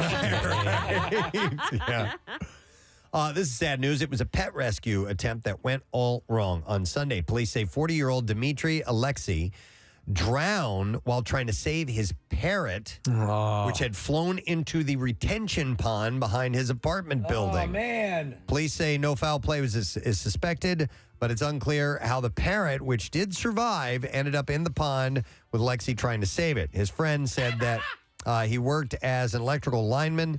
He says Alexei had worked a long shift before the incident and says that he may have been dehydrated. The tragedy underscores the danger of wading into retention ponds that are common at apartment complexes and gated communities all over South Florida. Floyd, is there something we can do? It's the eagle from yesterday. So Jay Sanford, who is the senior program coordinator for Swim Central, which is a drowning prevention program, said the bottom of the retention ponds, he said they are muck and you will sink into them. You don't know how deep they are or what's on the bottom. It's dark water. If you find yourself with a pet or child in the pond, they said just try to get them back to shore while you are on a steady platform and call 911. That's so sad. Yeah. All right, and that's it. That's a shorter, bizarre file, but we're going to have to wrap it right there, which is exactly what we are doing. We're going to come back in a moment. When we return, we'll see if you've been paying attention because we'll ask a question about today's program in the lesson question form, as well as get to our trash and music news. So stay with us. Back in a moment. That's right. It's called Frozen 2 Cold Cooter. She said, where we're going with it, we have tons of conversations about it, and we're really conscientious about these things. Listen, I can help warm that thing up. She said You let Cold Cooter go. She said the sequel is expected in 2019. I consider that a personal achievement that Kathy likes Cold Cooter. The shocking part is that you didn't. I was still laughing, and Preston just kept going. I'm like, nobody really But said I mean, anything for about Kathy that. Romano to enjoy Cold Cooter, I think I'm just going to sit out the rest of the show. It's inventive. Kristen Bell and Idina Menzel have signed on to reprise the roles of Anna and Elsa in Frozen 2. So. They always say this stuff, but they never follow it. This is the Spider-Man where he's going to be gay. Yeah. But they never do it. There's a show, I forget the name of it, but Jace is watching it, and one of the kids in the show has dads. and two dads, and he. It's a Disney show, isn't it? I can't remember. It's Disney, a cartoon. I can't remember. Oh yeah. Crazy Family or like Loud Family or something like that. And we watched a show called My Two Dads. Yeah. but I was just surprised. He just watches it like he didn't. It was just normal. Like this one kid has two dads. This other kid has a mom and a dad, and it was just. Mommy, did you hear Elsa's a lesbian? Yeah, that'll be next. Just totally the other way. It has no sense of it. It's totally fine. Elsa's lesbian. Yeah. It'd be interesting. It's on Nickelodeon. The Loud House? Yes, that's there you That's go. it. No kidding. We're gay. I've not and seen it. loud. And they're pretty. One of the dads is pretty feminine, and they one of the episodes, or at least the one that I watched, they go on a skiing trip, and the dads are very overprotective and nervous that the kids are going to get hurt. And, Wow, Interesting. The voice of one of them is Wayne Brady, and then the voice of the other is Michael McDonald, the singer. I'm in love with a dude. I turn around and he goes to town on me. It feels so good. That's not what they do in the show. Is it in the really? Call it the show. Hershey Highway. Are you sure it's the Michael McDonald? Nope. Okay. I got distracted by the singing. Sweet freedom. We're just two dudes and we're getting it on. Penis. By penis. By penis. By penis. I'm working my way through. Obviously, we're approaching it with sensitivity. Of course we are. And compassion. See, I think it's cool. We are a progressive show, obviously, not even remotely having fun. Very different Michael McDonald. All right, Oh, it's the one from I know that guy. Mad TV. There was an actor, Steve, you'd recognize He's this guy. excellent. He's very funny. Yeah, he's a great actor, and Okay. he plays the other gay dad. It's not the one from the Doobies. the Doobie Brothers. Though I've dabbled occasionally, now and then, I like some dudes. I like your Michael McDonald, Thank you. Steve. I'm a fan of man junk, like it on my head. They call it what they call it, a Roman helmet. Michael McDonald isn't singing this song. Oh, God This damn is it. Tom Johnston. That's Tom Johnston. There you go. That's Thank it. you very much. That's Michael McDonald. You don't know me, cause I'm your all the lyrics sound like the others. So it's called, what's it called, Loud House? Well, that's Yeah, Michael yes. MacDonald, right? Not, and this is Michael McDonald? You might Or be are they right. both? They're both McDonald. Both Mick- Mick. oh. M-C-D-O-N-A-L. McDonald had a heart. He had a hair. With a and a I don't know what animal you just I said. don't know. I don't know what Neither do noise. I don't know what noise to make. and the hair goes. He does the Michael McDonald see and say. Okay, so Michael McDonald, The Loud House. The Loud House. The Loud House. Yeah, there you go. And you were just singing "Oh McDonald" gives me a reason to play this. That was me from 2 days ago. Okay, what else do we have here? Okay. Okay. All right. Jeff Franklin, the creator You don't get news like this anywhere else. and showrunner for Fuller House and the creator of the original Full House, has been fired from Warner Brothers. Why? What happened? And What happened to the talented man? He created Full House. I don't know why you're still here. don't know. even question. I heard it was breakfast. There was another time, and I got really pissed off at this one too. A buddy and I went into a bar that had pool tables, and we just wanted to shoot some pool. We weren't there exclusively to do it. It was, hey, Right. pool tables. Let's do it. Let's shoot a game of pool. So we go over to play pool. Nobody's playing at the table. And we go to play, and there's a couple sitting at the bar. They're like, no, table's ours. I'm like, there's nobody playing here. Yeah. Like, yeah, our quarters are on the table. I'm like, yeah, but you're not playing pool. No. Quarters indicate next. Yeah, exactly. Yeah. Exactly. So my buddy and I'm like, yeah, we want to play against each other. No, you got to play us. No. And see, so it was their ownership of the table because they currently were the winners of, and so I tried to tell the bartender this, and the bartender's like, "No, they're right." No, you own the table if you stay at the table and keep playing. Yes, and then you can put the quarters out to indicate who's going to challenge the winner. But maybe they were looking for somebody to play. They had their quarters there. They left. I didn't want to play with them. I wanted to play with my buddy, and we weren't interested in playing. You're not doing a tournament. Because we just wanted to play a friendly game amongst ourselves, as opposed to these two a-holes, which of course they were great playing. They were great at pool, and they ended up beating us. But I was just like, I don't want to play against you. Does anybody understand the issue here? They weren't playing pool. They were sitting at the bar, which was empty, by the way. Yeah. And I'm just like, what is this? Oh.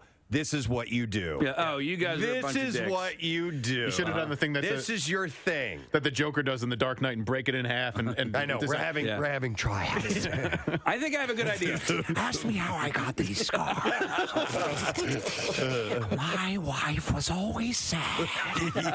I just wanted her to smile. There are times when I wish I didn't care about getting arrested. You know what I mean? Just snap the cue and go. So the question you have to ask yourself is it worth letting me and my friend play pool? You're right. What about this? Or do you want this cue rammed through your optic nerve? Steve, that is going to be my go-to from now on. When I have that confrontation moment, I'm going to think about that and maybe pull a joke. Sure, why not? You know?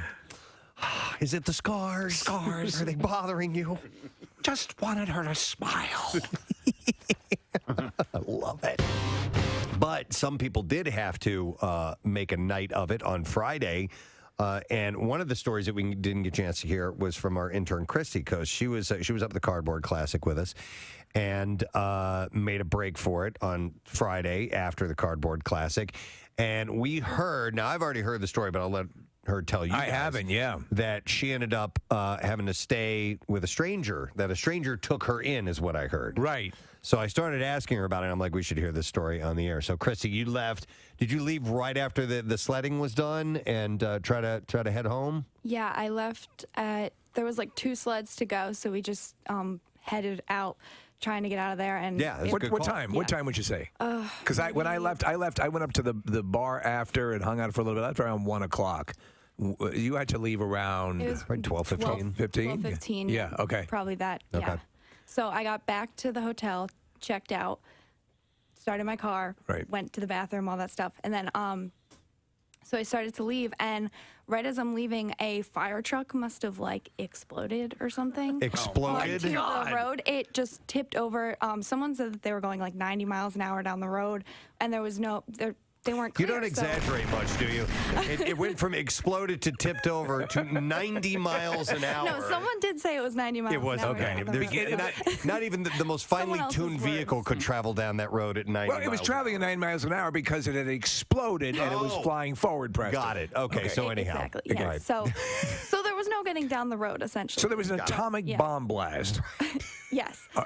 So you're looking to get out on the road and get home. Where do you live, by the way, here? I live in South Jersey. South Jersey, okay. Oh my God. Yeah, and just what right over the road bridge. is this, by the way? Is this like, did you get out of? I got out of the resort, and right in front of me, like I was the next car to go, a police officer started putting flares up and everything. Casey, whatever that road is that goes to the resort. 940. 940. All right, that's it. Yeah. Okay. So anyhow.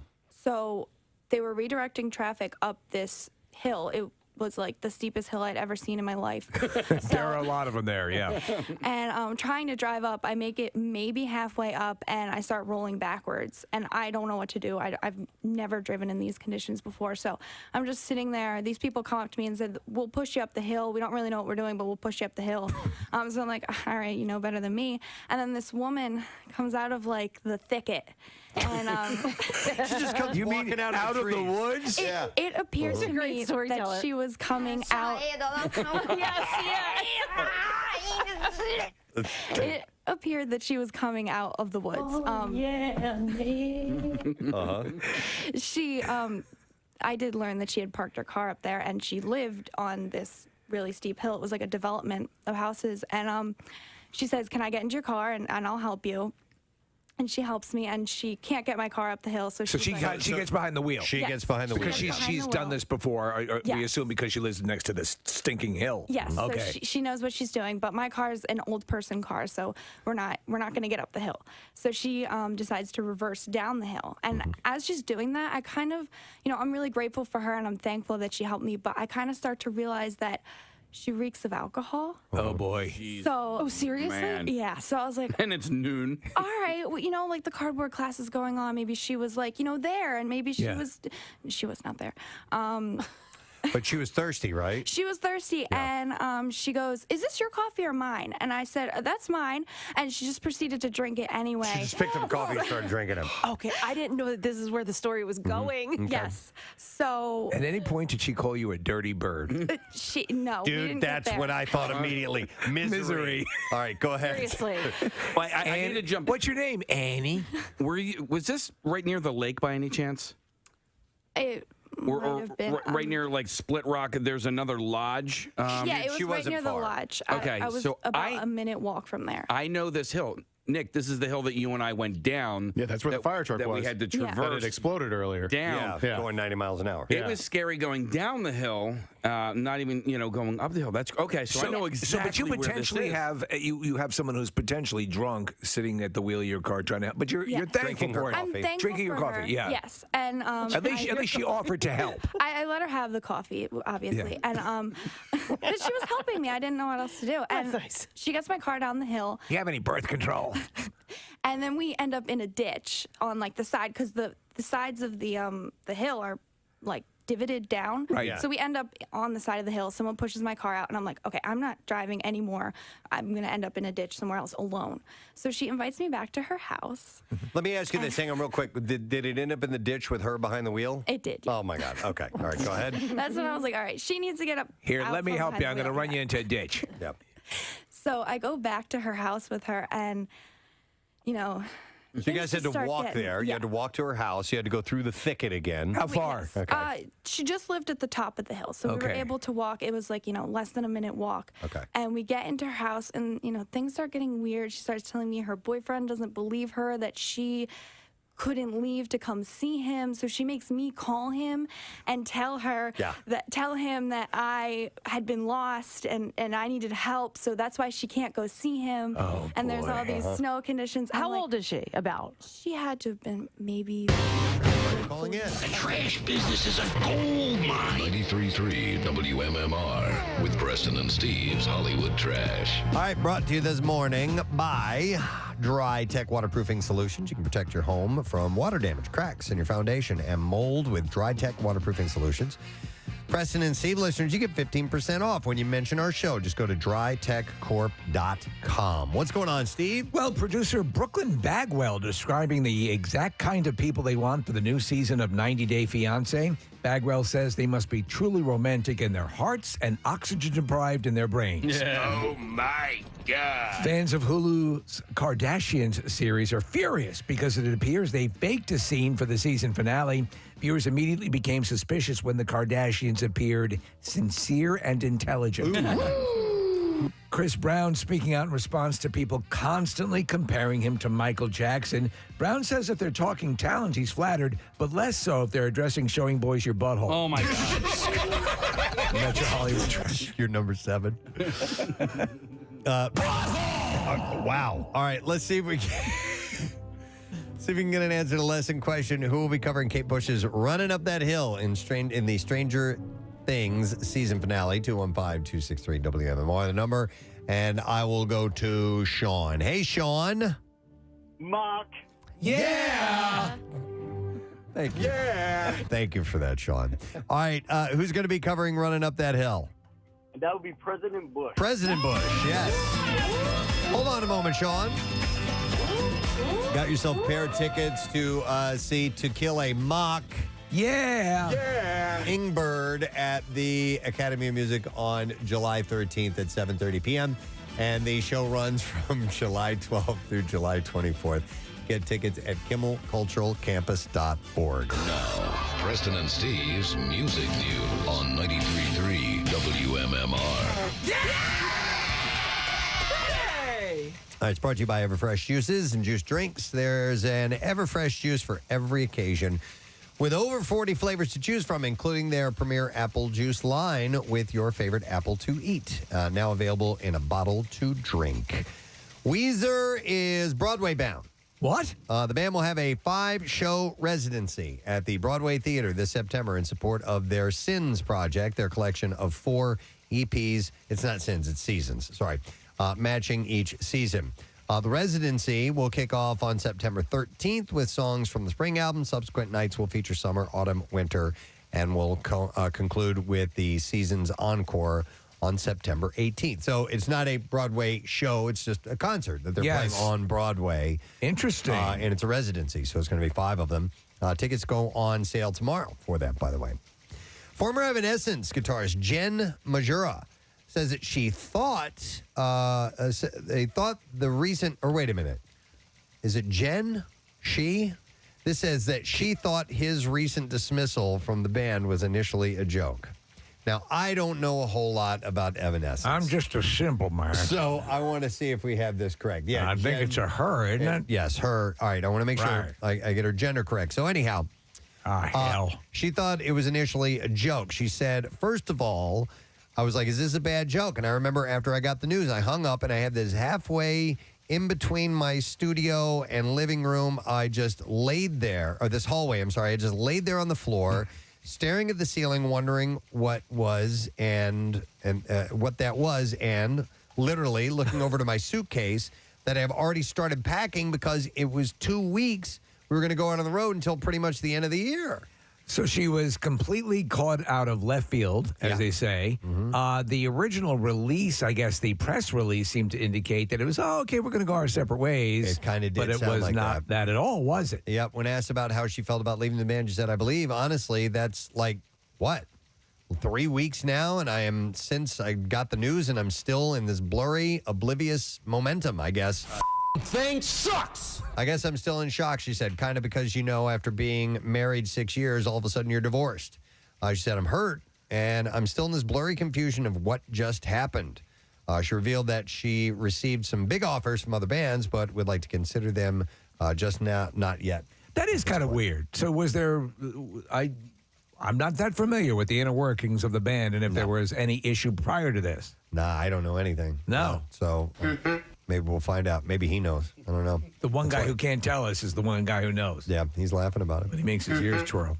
Ozzy Osbourne has posted a teaser online for his new single, Patient Number 9, which features Jeff Beck and drops on Friday. It was reported legendary artist and comic book creator Todd McFarlane is also tagged in the post, suggesting that McFarlane animated the song's accompanying music video. There's been no word on the still unnamed album's release date, although it is expected to be released in September. And one final thing, Paul McCartney's album closing medley to the Beatles' 1969 swan song, Abbey Road, has been voted his best song. Really? The new list was tallied by Variety's editors in celebration of Paul's recent 80th birthday, and it features 9 out of the top 10 songs coming from his Beatle years, but only 2 of them being hit singles. The list is as follows. Number 1, they have Golden Slumbers, Carry That Weight, The End as his greatest song. It is a masterpiece. It's unbelievable. Number 2 is Yesterday, which is considered one of the most recorded songs in history. Right. Then you have Helter Skelter, Maybe I'm Amazed, which is a song I just love. It's a fantastic song, especially the live version. And lyrically, it's just beautiful. It's wonderful. And then Simply Having a Wonderful Christmas Time? No, that's a little further down the list. Then you have Here, There, and Everywhere, Blackbird, I'm Looking Through You, Oh Darling, I'm Down, and For No One. And they're all amazing songs, as you might imagine. Yeah, there it is. And this was number 11.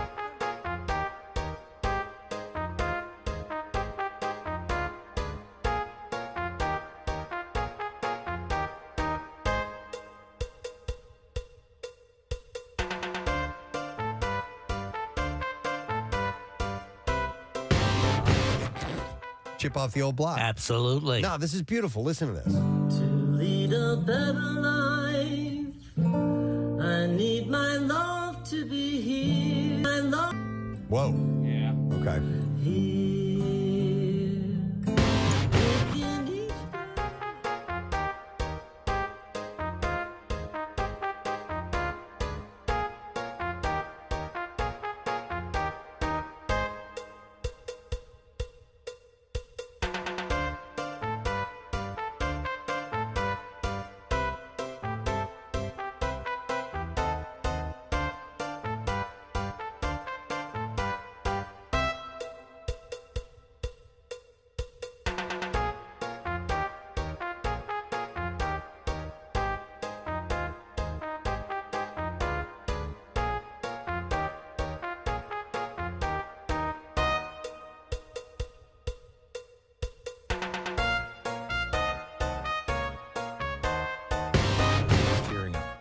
Yeah. Oh, man.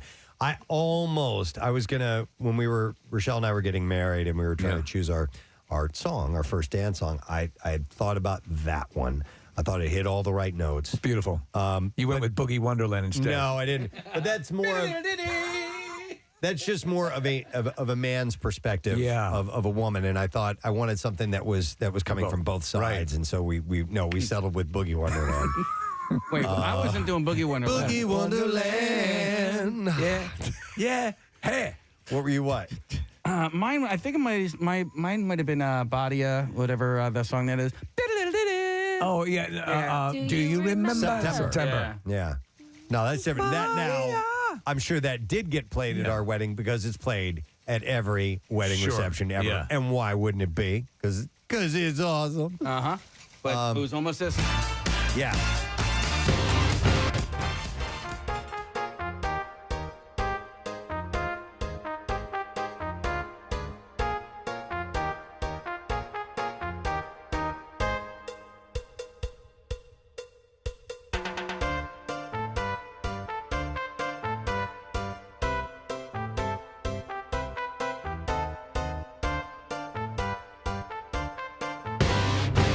On, and so she kind of like walks through the dance floor, and that's what I think of whenever I hear the song. It's a great song. You know what it's about? I need me some disco. What? I don't know. Oh, no. I don't know either. This Wonderland? The Wonderland where people boogie, I guess. So every now and then I will put on some disco and just geek out on that for a little bit. It's about Sherman's March through Atlanta. I thought so. I didn't know that. I have a new theory of why I don't like disco that much. Okay. I think it's because when I was like, What's the old theory? well, I just recently pondered it, Steve, because you guys love disco so much, and it doesn't hit me. And I think it's because when I was in grade school, at like an 8th grade dance at St. Denis, the DJs who were playing music, like disco was their thing, so they were forcing it on us. Okay. And we didn't really know it as much, and like I hated every song and every dance ending with Last Dance. It's the worst. Oh my God. But I know, but like That's all right. it's finally the time you're talking to that boy or the boy came up to you and you want a slow song and then you only get like 45 seconds of slow song and then it turns into a party. Yep, that happened to me at summer camp, at 4-H camp that I went to. I was going to go ask her to dance and then it turned into a dance. Damn it. song. But I tell you, the thing I love about it is it's just carefree nature. It's just whatever. We're just going to have a good time. Yeah. Nothing else beyond that pretty much. So. I want to kiss you. Yeah. But why does it take all night for you to tell me that? Because I was a pussy. Yeah, the guys, it's tough. It's tough. All right. Anyway, we got to take a break. We're going to come back in a second. We're going to wrap things up. Letter of the day, word of the week prize, Pierre Robert. What more do you want, people? We'll be right back. Favorite, sweetie. So I'm like, all right, I'm thankful that she got me away from the hill, but I need to get away from her now. So I just leave my car at the base of the hill, and she walks me to Split Rock, and I just got a room at the lodge. But the lodge is about a mile away from where the restaurant and everything is, so I spent 30 hours with no food, no drink, nothing, and just alone in my room watching because Cops. at the base, the story was, and we heard this on Monday, I guess, was, hey, somebody took Christy in. And, that was awesome. She got stuck, and they took her, and she ended up having to stay at somebody's house. We're like, well, that was really nice. It was nice of somebody, a local, a local to help out, and and it ended up being this. You see, I've known for some time why I was chosen to save you. You and I were meant to be together forever. Now our time in this world must end. And that was Christy's moment. Oh my God. Okay, I'm going to be the mom for a second, but you should have never went with her, and you should have called one of us. Well, see, the thing is, the Verizon towers went down, so I had no service. From the explosion of the fire truck. Fire truck, yeah. So the only time I could get service was when I got into the hotel and I could use their Wi-Fi. So I had already had a room at that point, and I was like, well, what am I going to say? I'm stuck, and you're going to say, me too. Yeah. All right. No, but instead of going to, I guess you couldn't get in touch with us, but still. What was the woman's house like? Was she into taxidermy? No, it was. I'm working on this owl. It was old on the inside. I didn't really want to take a look. Smell like mothballs? No. I was also thinking of Pulp Fiction. When Spider caught a couple flies. So here's the thing. A moment of opportunity. I have someone who lives in a box in the basement. I'd love you to meet him. When name is the Gimp.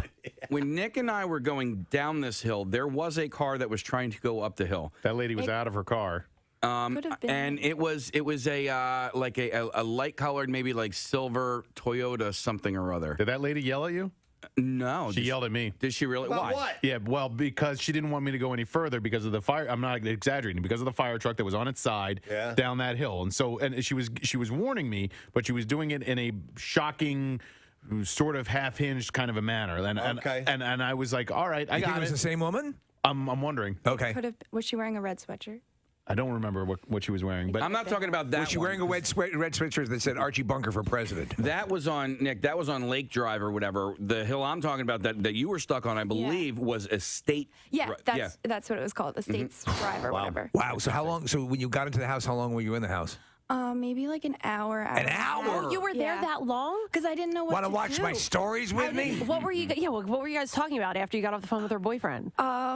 She kept asking me like really odd questions. You'll never know the fear of losing someone like you if you're someone like me. She really wanted to make me a meal. She wanted to take pictures with me. Are you a good girl?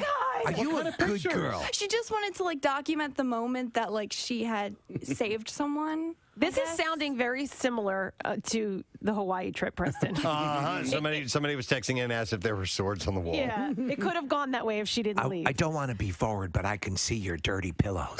Did you take? You don't want boys touching your dirty pillows. Did you take your jacket off and hat and gloves and stuff? Yeah, because I was so like well, you're lovely. soaked from being outside, so I wanted to get on. Do you wonder how I got the smile? I know you couldn't see it with my ski mask on. I have this permanent smile that I gave myself, you see.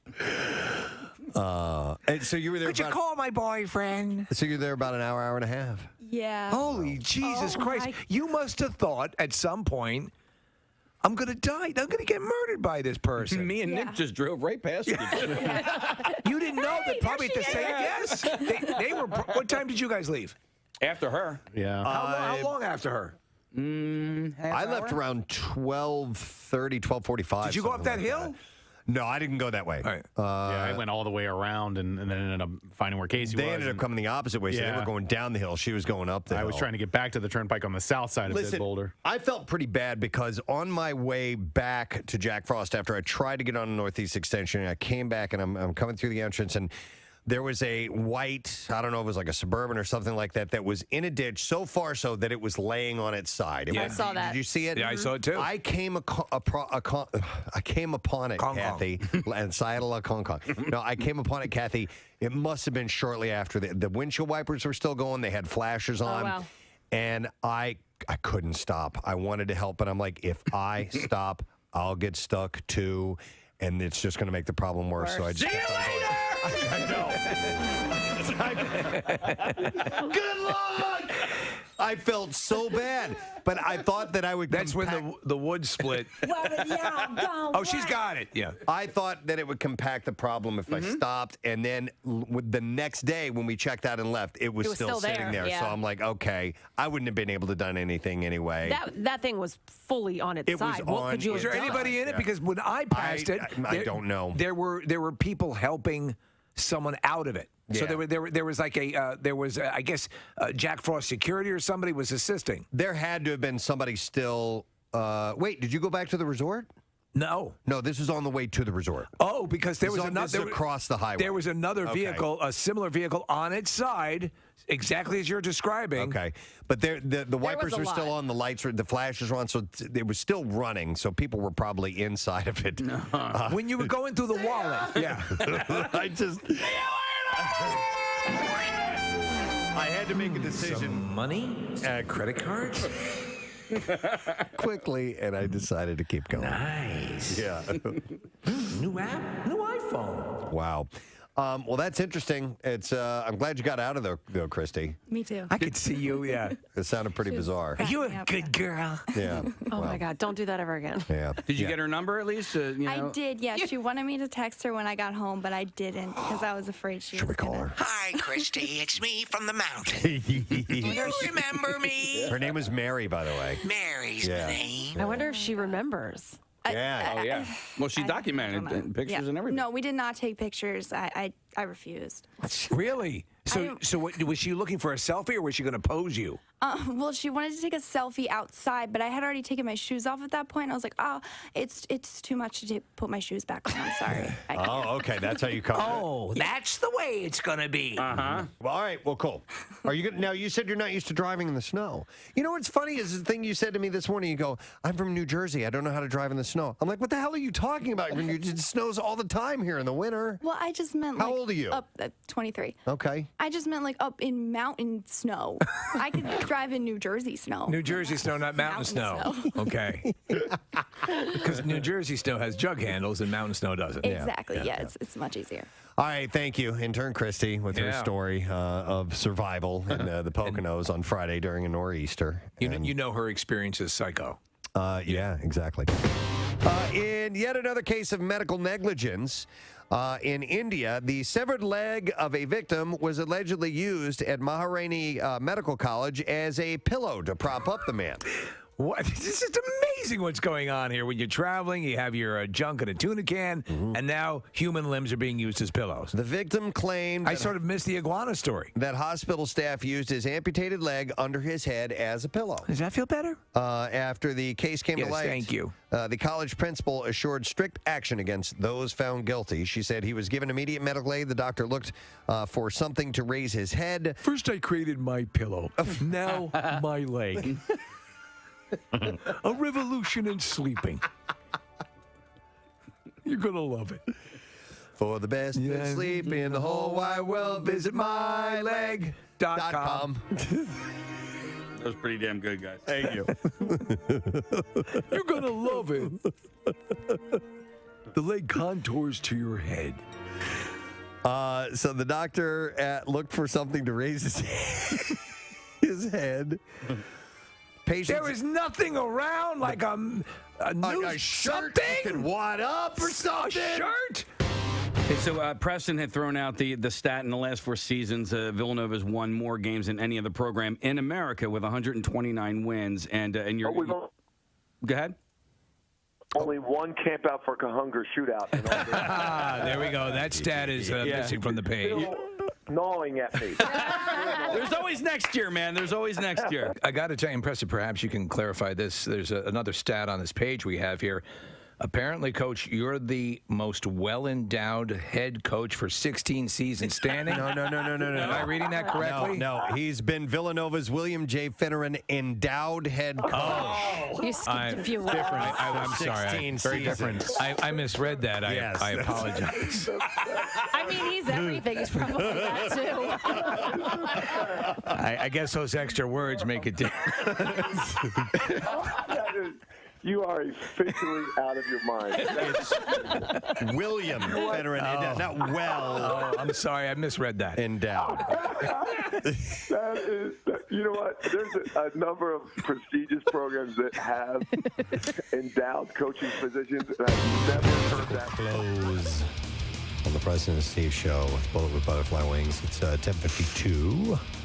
And a Thursday morning, of which rain seems to be the order of the day for now. It's going to taper off later on today, but expecting some showers. High about 72, so much cooler. Tomorrow, 85 and partly cloudy. Saturday and Sunday, full-on summer blast. 91 degrees, pretty much both days. And not seeing any rain, so that should work in, hopefully, to your weekend plans. And as I was looking... it looks like low humidity, so it's just going to be a classic summer day. Great. That would be wonderful. It's dinner on Blanc, Atlantic City this weekend. Great. Okay. On Saturday? Yep. Okay. I got to get my stuff together so I cannot go. Yeah, you should borrow my white dress, Steve. Absolutely. I would like to thank our guests. Ron Funches is at Punchline tonight, only 7:30. So he made some time to come by and say hello, and it was great chatting with him. And then we had a fantastic interview and performance from Everclear. Hey. Art Alexakis, Davey French, Freddie Herrera, and Brian Nolan are all performing tonight at the Keswick Theater, along with the bands Fastball and the Nixons. And you can get tickets at go through WMMR.com and click on the link. Go see them. You know you want them. Yeah. Yeah, they were great. Just a real cool, open conversation that we had this morning. So, Pierre Robert is here. Hey, man. They sounded great on the radio, too, on the receiving end of it. Really sounded very clear. Really nice sound. So I don't know who was mixing it, Rodney or The whole whoever. team. Yeah. Rodney, Rob, Don. Yeah, they Gino, Peter, Coco, Mickey, Jimmy, and Susanna. Don't you cry for me. Don't you dare cry for me, Susanna. She's our newest engineer. Smoking. Total smoke show, right? Just smokestack, man. You're a total smokestack. Dude, you're a smokestack. I mean, ma'am, you're a smokestack. Anyway. Everclear. Yeah, they sounded great. Yeah, Cool. yeah. Nice. What's up on the show today? Oh, we need to do the letter. Yeah. Let's do come on, that. man. All right. Preston and Steve on 93.3 WMMR. Now, the Daily Letter. The Preston and Steve Show is brought to you today by the letter S as in Sam. All right, and we have one more to go. We give away tomorrow $500 from the Bagster. The Bagster. The Bagster is by far the most convenient and affordable way to help with your home cleanup. You go buy it at any home improvement store, fill it, and simply schedule your collection, and it is gone. You can clean it up with the Bagster dumpster in a bag. Now I can ask the question, what's up on the show today? We will do a block of Shinedown, a block of the Doobie Brothers, who are also in town tonight over at the FM Center, newly renamed in honor of frequency modulation. And that is over in Camden. Doobie Brothers will play there tonight. We will play a block of Philly music in honor of David Asikinen of the Hooters, who will play Within the Pocket at the Upper Merion Concert Under the Stars on Saturday. And also a block. Did I say Shinedown? Yeah, Shinedown, No. Doobie Brothers, and Philly bands. Okay. Yeah. I wasn't listening. I'm sorry. I know. You never listen to me. That's the first sign that you should talk couples know. therapy. We need might be We do need to. We're not communicating clearly, and part of it is that I'm not listening, and I'm. You need to be invested. You never listen. I cook, I clean, and what do? You come in and with your goddamn hunting rifle and clean it and your effing fishing stuff and stink up the house. And what do you ever do for me? Do you ever bring me flowers? No, you don't bring me flowers anymore. What is he talking about? I would give good money to see you cook. No, you wouldn't. Just to see it. I don't want to taste it. I used to have breakfasts at my house, which I cooked. Was anyone there? Yes. Okay. I would have brunches. You would do full brunches? You've made me omelets before. Yeah. Really? Yeah, it was nice. That's cooking. Yeah, you're a good omelet cooker. Yeah. You're a great martini mixer. Thank you. Yeah, make a drink and an omelet. What else? What more do you need? Exactly. I just want a Who could ask for anything more? a martini and an omelet, and I'm good. That's right, all you Chili. need. All right, I got to thank our sponsors. President Steve Show brought to you today by Acme Markets, fresh foods, local flavors, Acme, official grocery store, The Preston and Steve Show. Also brought to you by Dunkin', the official coffee of The Preston and Steve Show, and by Polar Seltzer, the official seltzer. No, but they are a fine sponsor. But They are. Polar Seltzer, why be flat when you can sparkle? It's true. All right, tomorrow on our program, we are heading out of the studio, as is Mr. Robert. The I Bleed for Preston and Steve blood drive is taking place, and we'll be at the Philadelphia Expo Center in Oaks, Pennsylvania. It is not an event where we invite you to come by and everybody hang out and watch us do the show. You had to have signed up to be a part of the blood drive. It's part of it, yes. If you are there, stop by, say hello. We'll be doing our program. If we don't get to talk to you, we apologize now, but we will be doing a radio program. Yes. But nonetheless, we are looking forward to seeing you there. And while we're there, we'll talk to Brett Michaels of Poison, because the big stadium tour is coming in town. So that's it. We're done. Rage on. Have a great day. And we'll see you tomorrow, Fred. Bye-bye.